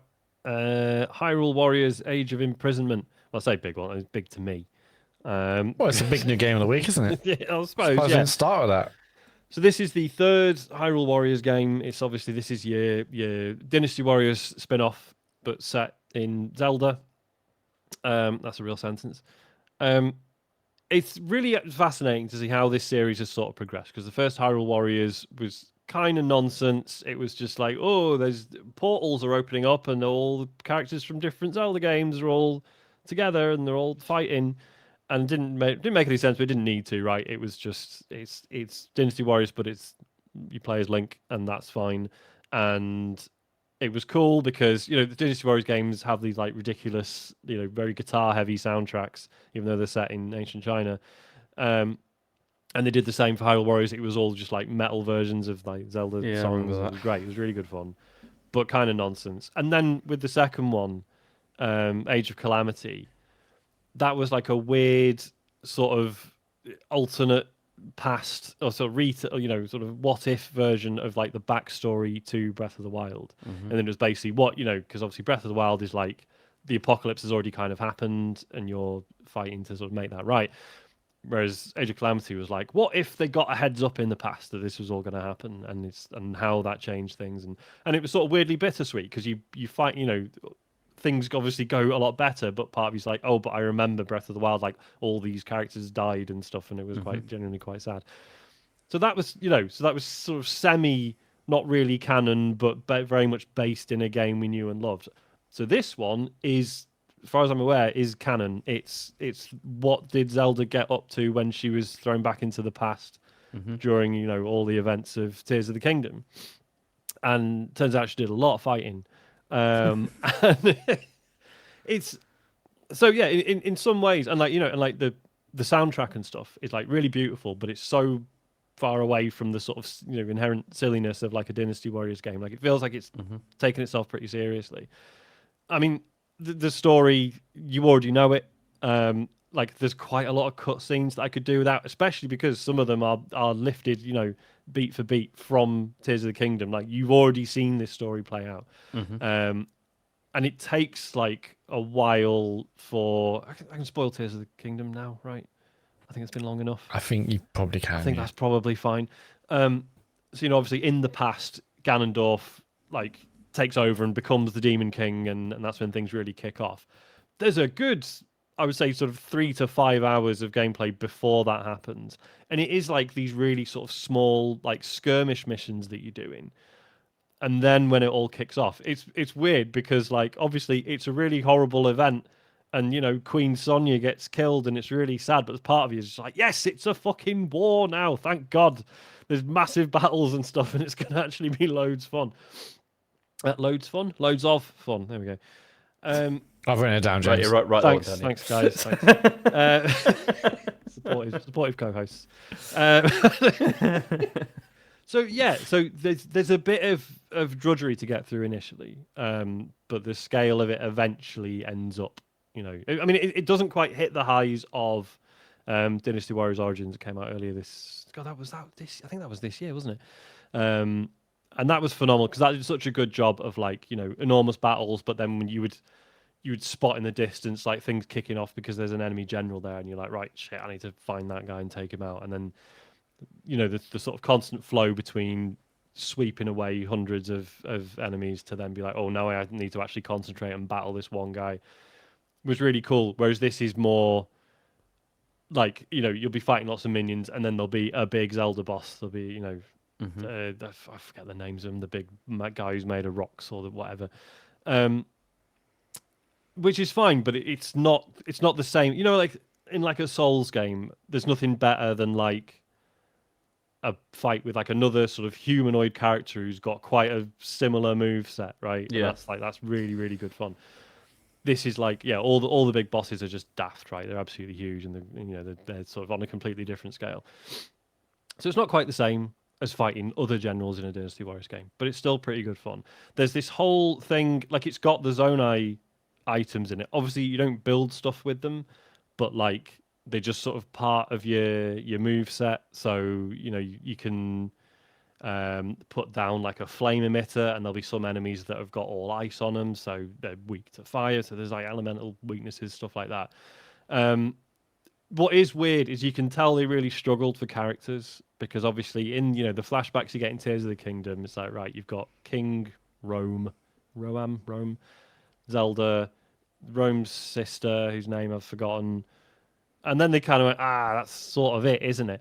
So what they did was they made up some Hylian warriors who are just guys with a sword or whatever, and you're like, thanks, but I'm not really interested in playing Don't care about these guys so much. Yeah, and then you don't want to know what their arc is, Sean. Yeah.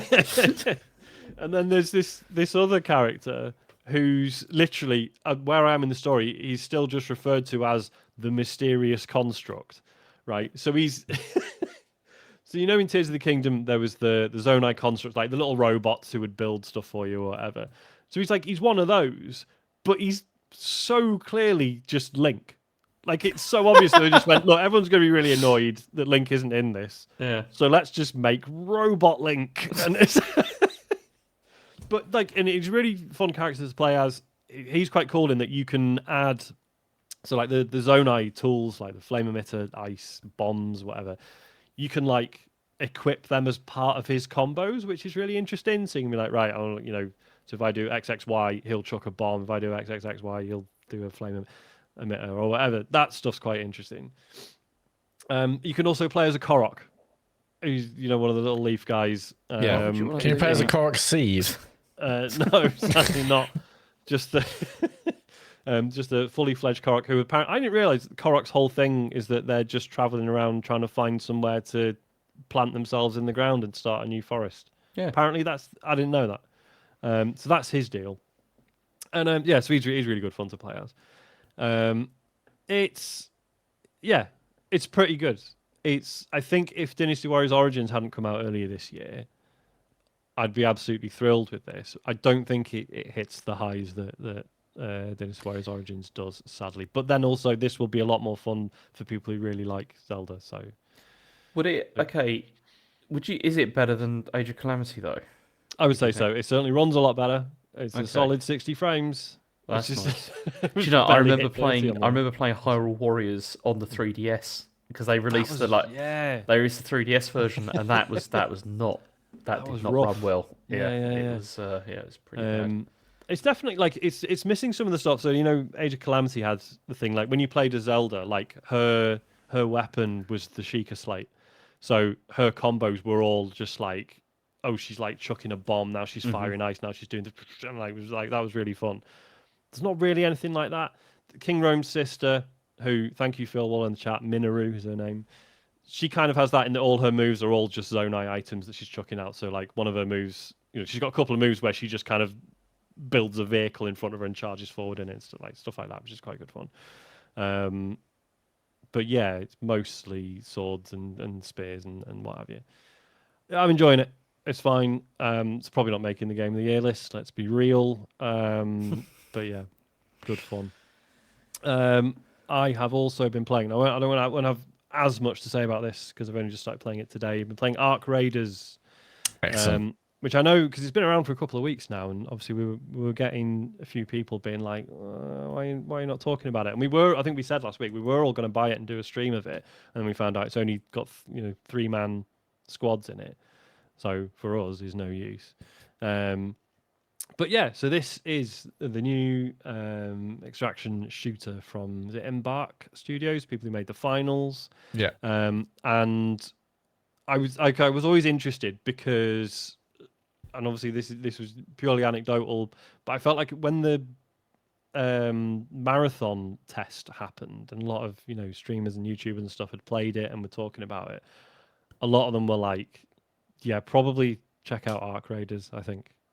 Which is quite damning for Marathon, obviously. But I was just hearing loads of good things about it, and then it came out, and I was like, I still don't know if I've got the patience for an extraction shooter. Because, so, for those who've never played one, they tend to be these games where you go into, an area with you and maybe your friends, and there's resources, tucked away all over this sort of open area. But there's also other players who are competing for those same resources, and they may choose to hunt you down and steal whatever you've taken, and if you die, you lose everything you took in with you. So, to someone like me who doesn't have much patience for losing progress or, doing like a long session and then not getting anything out of it, doesn't really appeal. But everyone just kept talking about how no, this one's all right because, there's all these robots that are out there trying to kill you. Like it's PvPvE, so there's robots and there's other players. And so far, for the most part, the players seem really nice. So this is a sea of friends. This is a sea of friends, right? Yeah. It's because obviously I was like, if I play this, it's just going to be like Sea of Thieves again, where I'm sort of secretly wishing they just did, just PvE servers. So far, no, it's been great. Yeah, I've heard it's like chill if you're solo, slightly less chill if you're duos, and when you get to triples, it's like, okay, maybe even less chill. Yeah. But yeah, I've been amazed when I've heard stories. Just like go over there and most people are nice, and you both want to extract. Because the game is obviously like built, so whenever you log in, there's like objectives you can tick off and earn points or whatever, and like there'll often be one that's like deal damage to other raiders. So you're like, right, they're not. It's not like they're not encouraging it, but also everything else about the design is like, man, these robots are fucking tough. If you want to survive, probably you're gonna have to work with other people, which I guess is why like squads of 3 are feeling more bold, right? Whereas if you're playing on your own, it's like, no, I need someone else if I'm gonna, do well here. Sorry, I should explain. So the setting is that humanity's all living underground. Apparently, it's the same universe as the finals. So the finals is like this bullshit sports tournament for rich people who are, I think, not even on Earth anymore.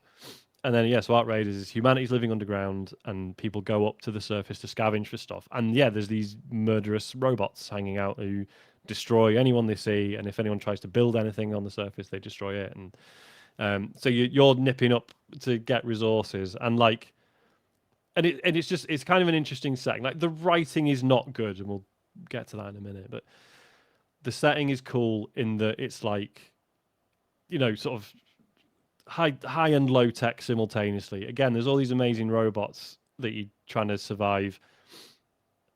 And then when you're coming back from like a good run and you're like, guys, look, I got some rusted bolts and a toaster and some moss. So go me. So that you sort of get this real sort of sense of desperation is like you're just grabbing fucking anything because it might be useful. Humanity's not in a good way, but they have all banded together and people are mostly, being cooperative and being like, right, we need to help each other, right, or else we're not going to survive. It's nice, but also the only thing I'm thinking about with this, Sean, is as this game gets more and more popular. Well. Yeah, this is the thing. I do think this is going to fall away at some point because yes, it'll get more popular. There'll be people who hear about how nice everyone is and just thinks, right, fucking here we go. I'm going to clean up. Yeah, I'm there to grief. And also, obviously, people are going to run out of like PvE stuff to do eventually, right? Mm-hmm. So, and that's when they're going to be like, I'll probably just hunt other players now. So that stuff will probably erode over time. And obviously there are bastards in it. There's people who, as soon as they see you, they just shoot you because whether they're they're probably not like nasty people. They're probably just, well, it's a shooter. There's another player. I'm going to shoot him and take their stuff. Why I want to get my 40 points of damage. Yeah. Challenge complete. Yeah, exactly. So you can't be annoyed at him. But yeah, the other nice thing is I thought, because part of me was like, I want to get on with other people, but I can't be asked being on voice comms every time I play this, right? I haven't got the energy for that. It turns out there's a perfectly functional emote system. So when I first played it, the first player I came across just started going like, don't shoot. So there's like a don't shoot emote. And everyone just spams as soon as they see someone else. And we're like, yeah, cool, it's fine. We're all right. And within this, the space of half an hour, I was like, just having all these cool little interactions with people where, like, I saw like 2 other people have been pinned down by these sort of flying robots, and then I started shooting at them, and then they're spamming the thank you emote, and then the way it works is you gather resources, and then in order to get back down underground, you have to find one of these elevators, but like you activate it, and then it takes time to open. It makes a load of noise, so it might summon more robots. And then eventually it opens and you all like run inside, and then someone else has to use a computer to like, close it up and make it go back down to the underground. And it all takes time, and you end up having these cool like interactions with people where you might be on your own and you're like, right, I'm just going to get in this elevator, I'm going to leave, and then it makes a noise, and then some robots show up, but then other players hear that you're using, because each of the elevators are only single use per round. So they might hear that you're using it and think, fuck yeah, let's just get in that elevator while someone's summoning it. So then other players show up, and then you end up all fighting together, like trying to fend off the robots waiting for this elevator to arrive. Okay. Really good. I'm like, I did one where I was like running towards this elevator that was open, and then I got knocked down. So it's like, like a lot of shooters these days, you get knocked down and then you can still crawl around before you actually fully die, right? And I was like crawling towards this elevator. And this guy's in there, he's on voice comms, and he's like, come on, you can make it. Like, I'll wait for you. Like, and he's shooting these robots as I'm just dragging myself towards this elevator. And there was someone else in there. And just as I started crawling in, he's like, right, I'll hit the switch. I'll close the doors.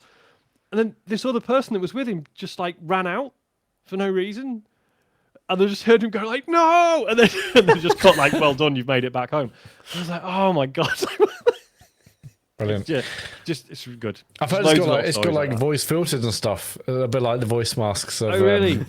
And so you can change them. So, but that changes your voice in general voice chat. Okay. As well as just like the barks that your person does. So it's got proximity chat as well, hasn't it? Yes. So it's got full proxy chat, which, as I say, I think you will need like the emotes are fine, but like you'll start getting objectives where you don't know where they are. So it'll be like, right, you need to find like a crashed robot, and they'll say if you see like a plume of smoke, that's probably one of them, but whatever, they could vary. So I think the idea is to encourage players to talk to one another and be like, hey, I'm looking for this. Have you seen one? Yeah. Oh yeah, you could down this ravine, go this way, it looks stunning. Looks absolutely gorgeous, which is no surprise because the finals looked amazing as well. But yeah, looks fantastic. Yeah, it's really solid performance wise. Yes, yeah, it is. Like I'm playing on PC because it was cheap. It was like 23 quid or something on Shop 2. So I thought, that's partly what gave me the push to buy it. And yeah, like my PC's not amazing, and I haven't touched the settings. It's been fine. Cool. Sound design is stunning as well. Not entirely surprising because it's ex-Battlefield staff. Yeah. It sounds incredible. We should mention there's been some noise about the fact that it uses AI voices, like AI generated voices, which again, I wasn't hugely surprised by because they did it in the finals as well. I know Eurogamer have put up their review where it's like absolutely glowing, and then they're sort of like, oh, but it uses AI voices, so it's 2 out of 5. Yeah. It's a like, you all know my feelings on generative AI at this point. It's not affecting my enjoyment of this. Would I rather they hadn't used it? Yes, but the dialogues. There's not a lot of dialogue anyway. It's what I've heard is not particularly interesting. Like 100%, you can be like, look, it's, if you use AI and the delivery's really flat, it doesn't sound good. Yes, it doesn't. But also the dialogue's not interesting to begin with. I gather the studio's argument is like, oh, but because it's not just pure Gen AI, right? They've paid actors to read lines, and that's what's being and that's been fed into other language models, and then other lines being generated from that. So actors did get paid, I believe, and their argument is like, well, now we can, when it comes to generating new stuff, we don't have to call the actor back in for another recording session, which obviously not sure how the actor would feel about that. But but then you look at something like probably Destiny, pretty pissed off. Yeah, probably pretty fed up. But you like to think, given they've been public about it, that in the contract it was specified what would be happening. 100%, yeah. So I assume they know. Yeah, they knew what the deal was, and just hopefully they've been fairly compensated. And I can't pretend I don't get it, because you look at something like Destiny 2, where through its life, they had to change actors because people were either busy or, unfortunately, Lance Reddick passed away. And so they had to find other people to voice some of the characters during its lifespan. So I can't pretend I don't get it, but I would say it's not infected my enjoyment of it, because the story's not a big deal. It's literally you're going to vendors in town and they're just saying boring shit about you needing to collect resources and whatever.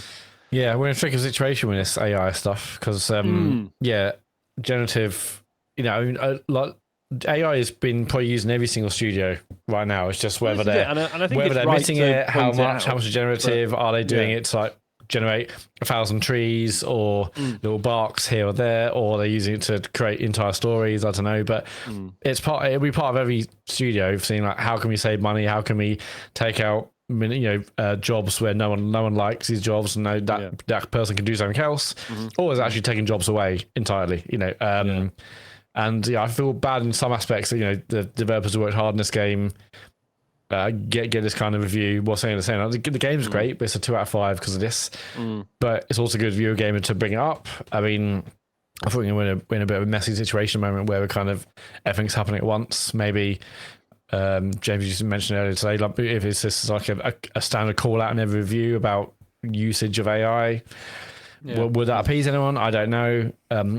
It's, I don't yeah, know, but it's it's less tough. about appeasing them, and it's just basically saying, look, you make the decision. You we're made the just telling call. you this. Yeah, we're declaring it. I think that's fine, and then people can draw their own lines, their own conclusions, etc. Yeah, it's But good game nonetheless. but good game, actually. I like So, good game. I like AI actually now. So Big, love that AI going stuff. on- AI first, Sean. we're gonna James wants us to become an AI first podcast, Yeah. but then we've heard those and they're not good. So But they might win awards, so no, I'm that's tempted. true. Yeah. My mate Joe bought this, and we game share, so I got access to this. There is cross-platform, isn't Yes, full So- crossplay. Yeah. there? Might now that Black Man's done, I might play this. Oh, the I mean, problem it is if you looks play with me, fantastic. then it means you're playing with the keyboard and mouse brigade. I'm playing with a controller because I'm cool and chill. But Yeah, I heard because it's got a cross. If you turn cross-platform, basically it's cross-platform is either on and it's including PC, or it's off Yeah. and it's just you, rather than saying turn PC players off with Yeah, console. yeah. So, but hey, I love to give it a go. I mean, my Instagram and like TikTok and stuff have been full of cool clips of heroic moments in this game or funny moments. Like the amount of times where I've seen videos of maybe like a single person or duos going into like a building and they hear the echoed voices of someone else in that same building. Like, oh fuck, where are these guys? that kind of tension sounds brilliant. Just remind me, final thing, it does like mega structures really well. Just these fucking enormous buildings that once served some purpose, whether it's like industrial or I think it's like a massive dam or like a spaceport or whatever. And it's just these huge buildings, and you're just this tiny little speck of a person just trotting in the door and being like, oh, I wonder what's here. And you're just ending up in the bowels of these like enormous structures. It feels a bit Metroid in a way, in that that sense of sort of insignificance and feeling lost and isolated and stuff. But How long are you out extracting for? Like, is it a set time or as long as you want? I think it's like 20 minutes per round. Oh, okay. So it's not even a huge commitment every time. Like, is it a huge map? so there's a bunch of different ones. I've only played on the first map so far, which felt huge initially. I've done, I don't know, like 10, 15 runs at this point, and I'm learning the layout and then looking at the map and being like, oh, actually, it's kind of tiny, but it managed to be varied enough, and like there's few how do I phrase this? Few enough players that you're not constantly bumping into people. When you see someone, you're like, oh shit. It's really good. I'm enjoying Nice. it. Right, that's it for what we've been playing. Shall we do some questions? Oh yeah. If you want to send us a question, go to tcgs.co. PS1 Hagrid says you found that you can remotely hack into James's Alarmo, which he definitely uses all the time.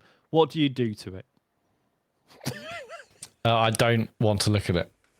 As in like hear what's happening at the other end, or see what's happening at the other end? I assume he means we can manipulate what it does, how it behaves. I was thinking it'd be good to just like wake James up with like an air raid siren, and then because it sort of, because it makes noise as you get up, and then as he's trying to get up, it starts just like doing like machine gun fire. He just thinks he's being attacked. Yeah, That's not very nice. Think about It's memories. but it's. I mean, I'm just trying to be funny, I suppose.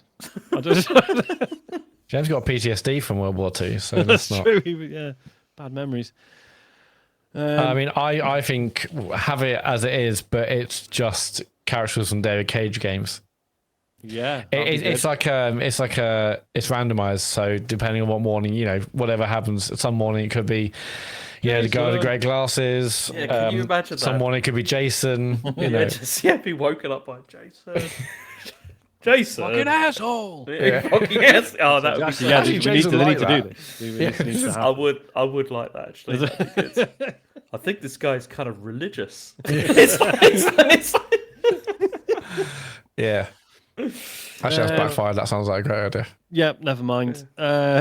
Big Bad Gary Doot and the UK's #1 Gary says a situation has occurred where Combat Sports Channel DAZN, is that how they say it? That's the zone. Ah, sorry. Oh, you've even bashed yourself there. That was my cool street cred just gone again. Turns out Sean's not into sports, guys. Yeah. Put on a fight between Chaos from Hades 2 and Chaos 2 from Robot Wars 1. Who's your money on? I mean, my money's on Chaos 2 from Robot Wars because I had to look at this because I'd forgotten what it was, and I think that Chaos from Hades 2 would trip over it. Do you reckon? Is what would happen. I used to love Robot Wars so much. It's a bit Chaos in Hades is an interesting character because they're the creator of everything and all life and stuff. But then it turns out there's a major plot point in. It's not a spoiler. It's not interesting. There's like a plot point in Hades too where Chaos is like, yeah, it didn't occur to me that people could lie to me. That's good. There you go. What a Chaos character. 2 was a flippy one, wasn't it? Was it? Was it the really, really fast? Oh man, that was so iconic. That's so good. Like, oh my god, he's flipping. And I can't remember any of the actual robot names, but Do you know the secondary school that I went to had like they went on Robot Wars, and it was really it was like after I'd left, but it was funny because it was funny watching the handiwork and seeing like like this vacuum formed robot that they built. I mean, that fair got play to destroyed. them, 'cause we I think for a good year or so, me and my friends talked on and off about like what we would do if we went. Yeah, every friend group of people of a certain age did that. And like, what would our one be like? Yeah, whereas actually it's like, well, guess what? We have absolutely none of the technical nous required to make this happen. So I googled Chaos 2 Robot Wars, and one that the people also ask is, where is Chaos 2 now? Now, bearing in mind, what's he doing? It was just an inanimate object, basically. Well, as of 2019, George Francis, the creator, still has Chaos 2 in his possession. There you go. Okay. Where's it now? Probably the garage. I don't know. Yep. See it on eBay at some point, I'm sure, when times get tough. MD Kraboff says, have you ever dabbled in national dress? Absolutely not. What would national dress be? Like a British Bulldog pants, Union flag suit? It's sort of traditional folk gear, isn't it? Oh. Which I wouldn't know what that is for England. It's like Morris dancers. Yeah, Morris dancers, yeah. Oh, fucking Morris dancers, Jesus Christ. With like the bells around the socks and stuff. Yeah. The handkerchiefs. No, I've not. All that stuff. I don't know what I've got against Morris dancers. Just any mention of them, just like, oh no. I mean, I remember when I was growing up. It was still it was the last knockings of it. I think because I think there's not. I know it still exists before anybody writes in and says but it feels quite it's still niche. but yeah, it's dying out quite clearly and good. You know why? Because of woke. Because of bloody woke. You can't dress up. Phil in the chat is asking if flat cap counts, in which case guilty. But yeah, other than that, beefeater outfit. That's very. Did you ever do the May Day parade? Was that a thing for you guys? No. Nope. We town I grew up in was mad about May Day, and it was always like in the fucking paper if you got chosen as the May Queen. Like it was an actual. Were you ever deal. chosen as a main queen? No, sadly. I was never interested. I got shouted at once because I was trying to get the train to Manchester, and I just walked through the parade to the station. Disrespect. And I got shouted at by a load of old people. I was a big rebel when I was a teenager. Yeah, It's hard to like imagine it now, but no, the closest thing we had in Bognor was the clown convention. Is that real? That's Christian. Okay. Yeah, no, it was. I mean, I'm not sure it was at university when I talked about it, and people were like, Matt, that is not a thing. There's no such thing as a clown convention. I was like, I swear to God, I remember my mom making like an entire clown outfit, face paint. No, because everyone in Bognor felt like went to the clown convention. All the kids dress up, and they're like, Matt, it didn't happen. Your mum was lying to you. And I found pictures, which I still have. I was there in full clown convention outfit.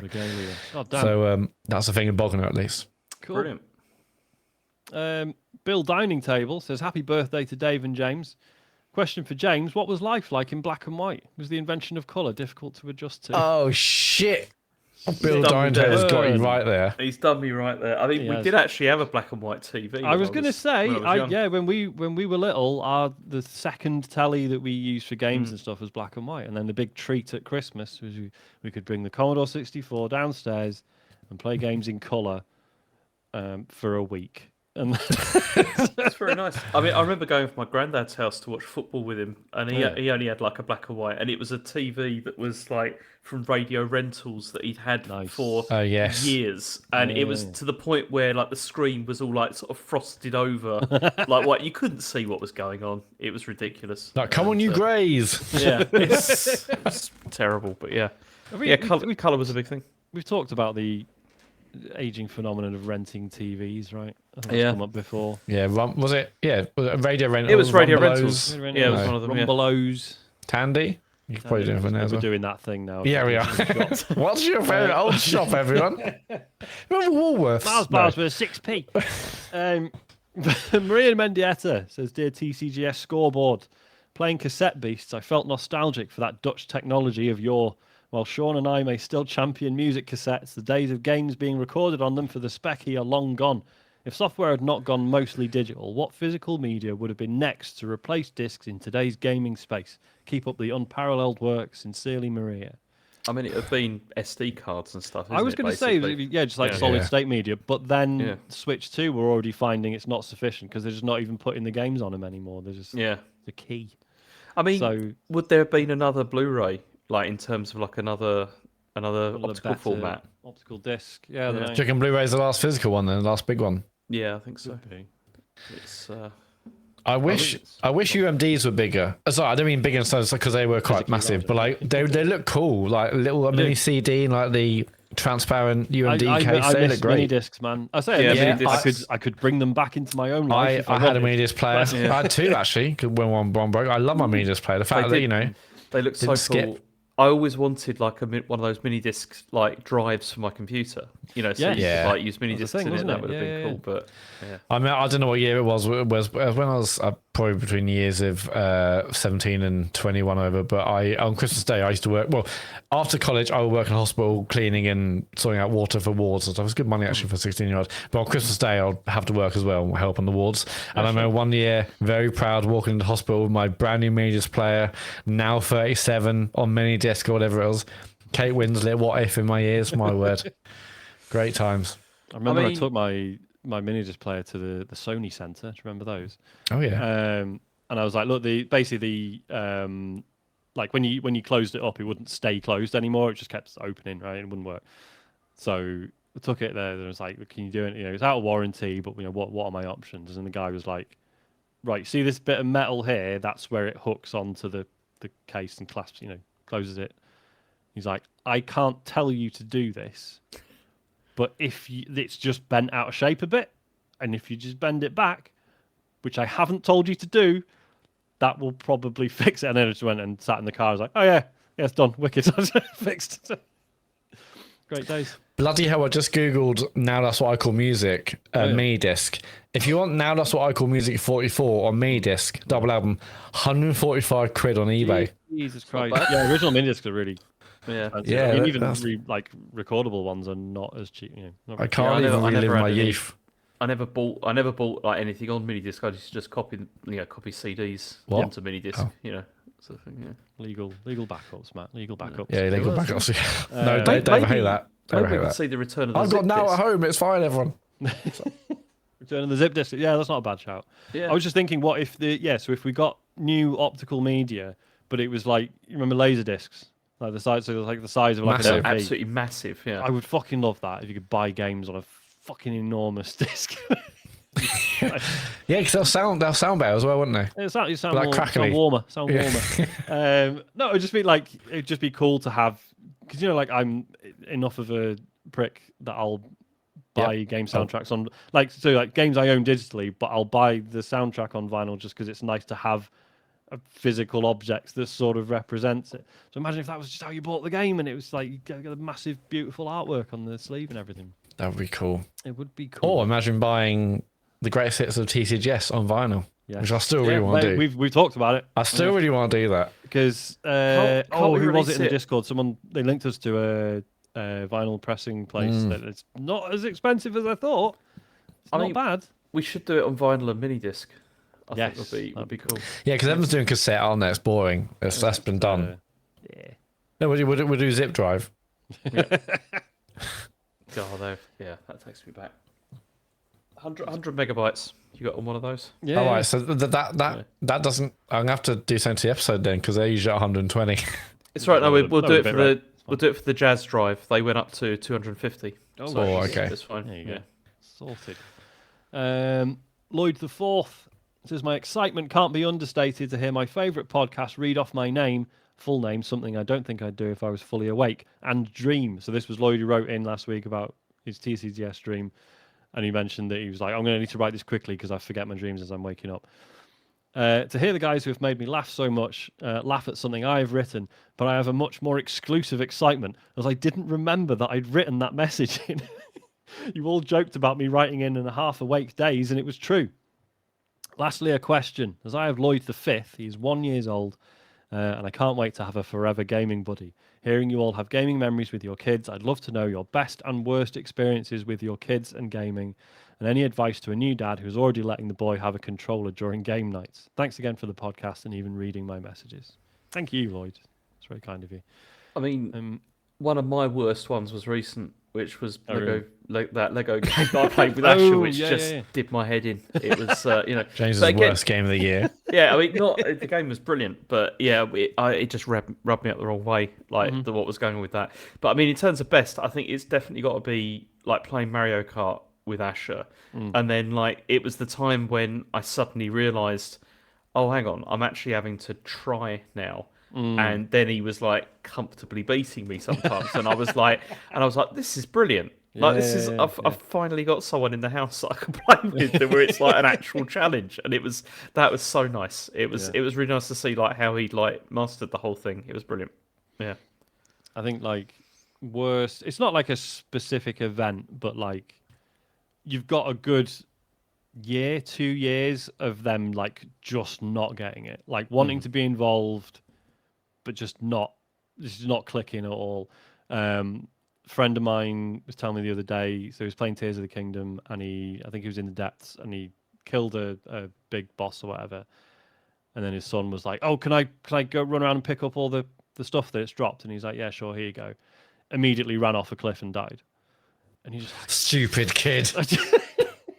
You know what I mean? It's like idiot. like there's stuff like that they just do, and you're like, yeah, I guess that's probably should have seen that coming. Yeah.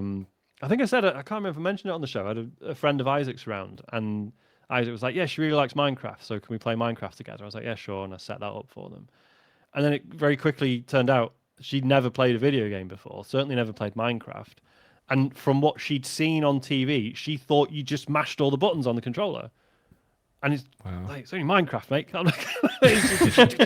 Do a lot of mining right now. Yeah, Do a lot of mining. like, Too much like mining, if anything. Yeah. And so it's like, she fundamentally has never been exposed to actually playing games. This is fine, obviously. Like, I'm not saying, she's missing out on real culture. Did you get a text from the parents that evening saying, "What the fuck have you done? Why are you letting our children play Grand Theft Auto Murder Simulator?" But yeah, like, and in terms of best memories, I mean, there's probably a few. So when Isaac finished Mario Wonder, which like I helped him out on a few levels, but like just seeing him do like the final boss fight like entirely. Still on this plate then. No, you don't. It's all right. Still on this plate. And when he played a bit of Monster Hunter Wilds and did the first launch on that by himself. Yeah, because he kept asking for a go, and I was like, I'm not saying no, but it is quite complicated. Like, don't be surprised if like you just get battered or whatever. And he beat the Tetracabra, whatever it's called. God, that's amazing. Yeah, they're proud of him. Yeah, I was well proud when Elodie. She doesn't play games often, really, but she did one of the early bosses in Kirby and Forbidden Land. Hang on, we said it earlier. Is it Forgotten or Forbidden? Doesn't matter. And the Forgotten Land. Yeah, she did that, and I was well impressed because she doesn't really play games that much, but she learned the kind of tells and the rhythm and the attacks, and I was over the moon with that. As someone, she plays a lot of Animal Crossing she likes and Tetris and stuff on her phone and little things here and there, but not big console gamer, even though she's got the Switch one at hers now. But yeah, I was so proud when she did that. Loved it. Last question comes from Chris. He says the Mortal Kombat chat in last week's show, specifically David's suggestion that the collection should mix things up between the different games, unlocked a long dormant childhood memory for me. There was this lad at my school who claims that he had dismantled the Mega Drive cartridges for Mortal Kombat 2 and 3 and swapped some of the innards between them to get characters from one game into the other. Obviously, this was a ridiculous lie and nobody believed him. Anyway, do you remember any similar ridiculous fibs from your school days, game-related or otherwise? Cheers for the excellent show, as always. I mean, there was loads of stuff like this when I was in secondary school because the internet obviously wasn't a thing. Of course. And so you couldn't verify any of these things. And I mean, Street Fighter 2 probably had the most things like surrounding it. I remember like once one of my friends saying that there was like another secret boss at the end whereby, you know, like in the last stage against Bison in Thailand, it's got that massive bell like in the background. Yeah. And he was like, yeah, if you do like, I can't remember, you had to like do something specific and then the bell cracks and then this massive guy comes out and then you've got to fight him. And I was like, how do you replicate this? Can you like, you know, yeah, there's just loads of stuff. There was so much stuff like that when I was growing up because again, there's no internet, so you couldn't verify it. But then, as I mentioned in previous weeks, like now kids are just getting loads of bullshit from the internet.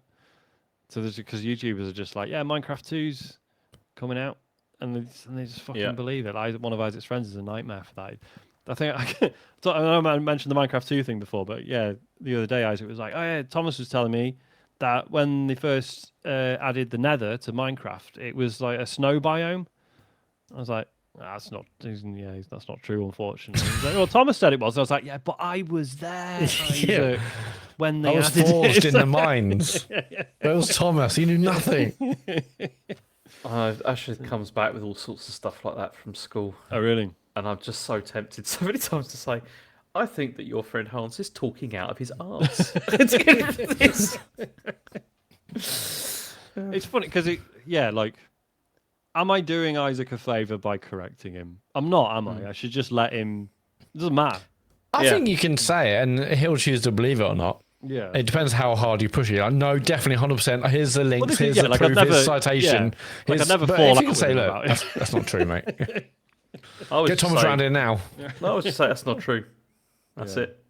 I think it's better they know, and it's up to them to decide whether they do or don't, really. Yeah, as I say, I think if you're arguing about it rather than just calmly explaining, then maybe that would be a problem. But yeah, it doesn't go that far, thankfully. Yeah, I don't remember many. I don't remember many. I mean, it's probably me doing them, honestly. I did a lot of fibbing when I was younger. A lot of fibbing. Really? You were that kid?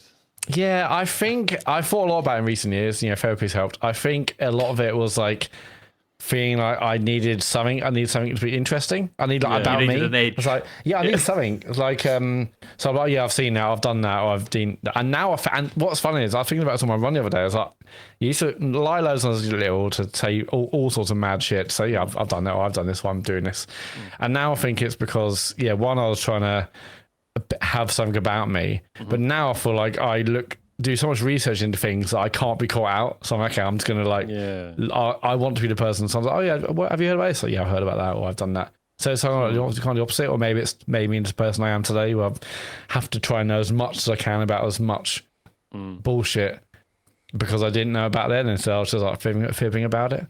It's so stupid. But anyway, there's plenty of people do it though. I don't think it's anything to be. Like it's a well-known phenomenon, isn't it? Like I guess it's just a bit embarrassing now. Like Matt, when you no, it wasn't that.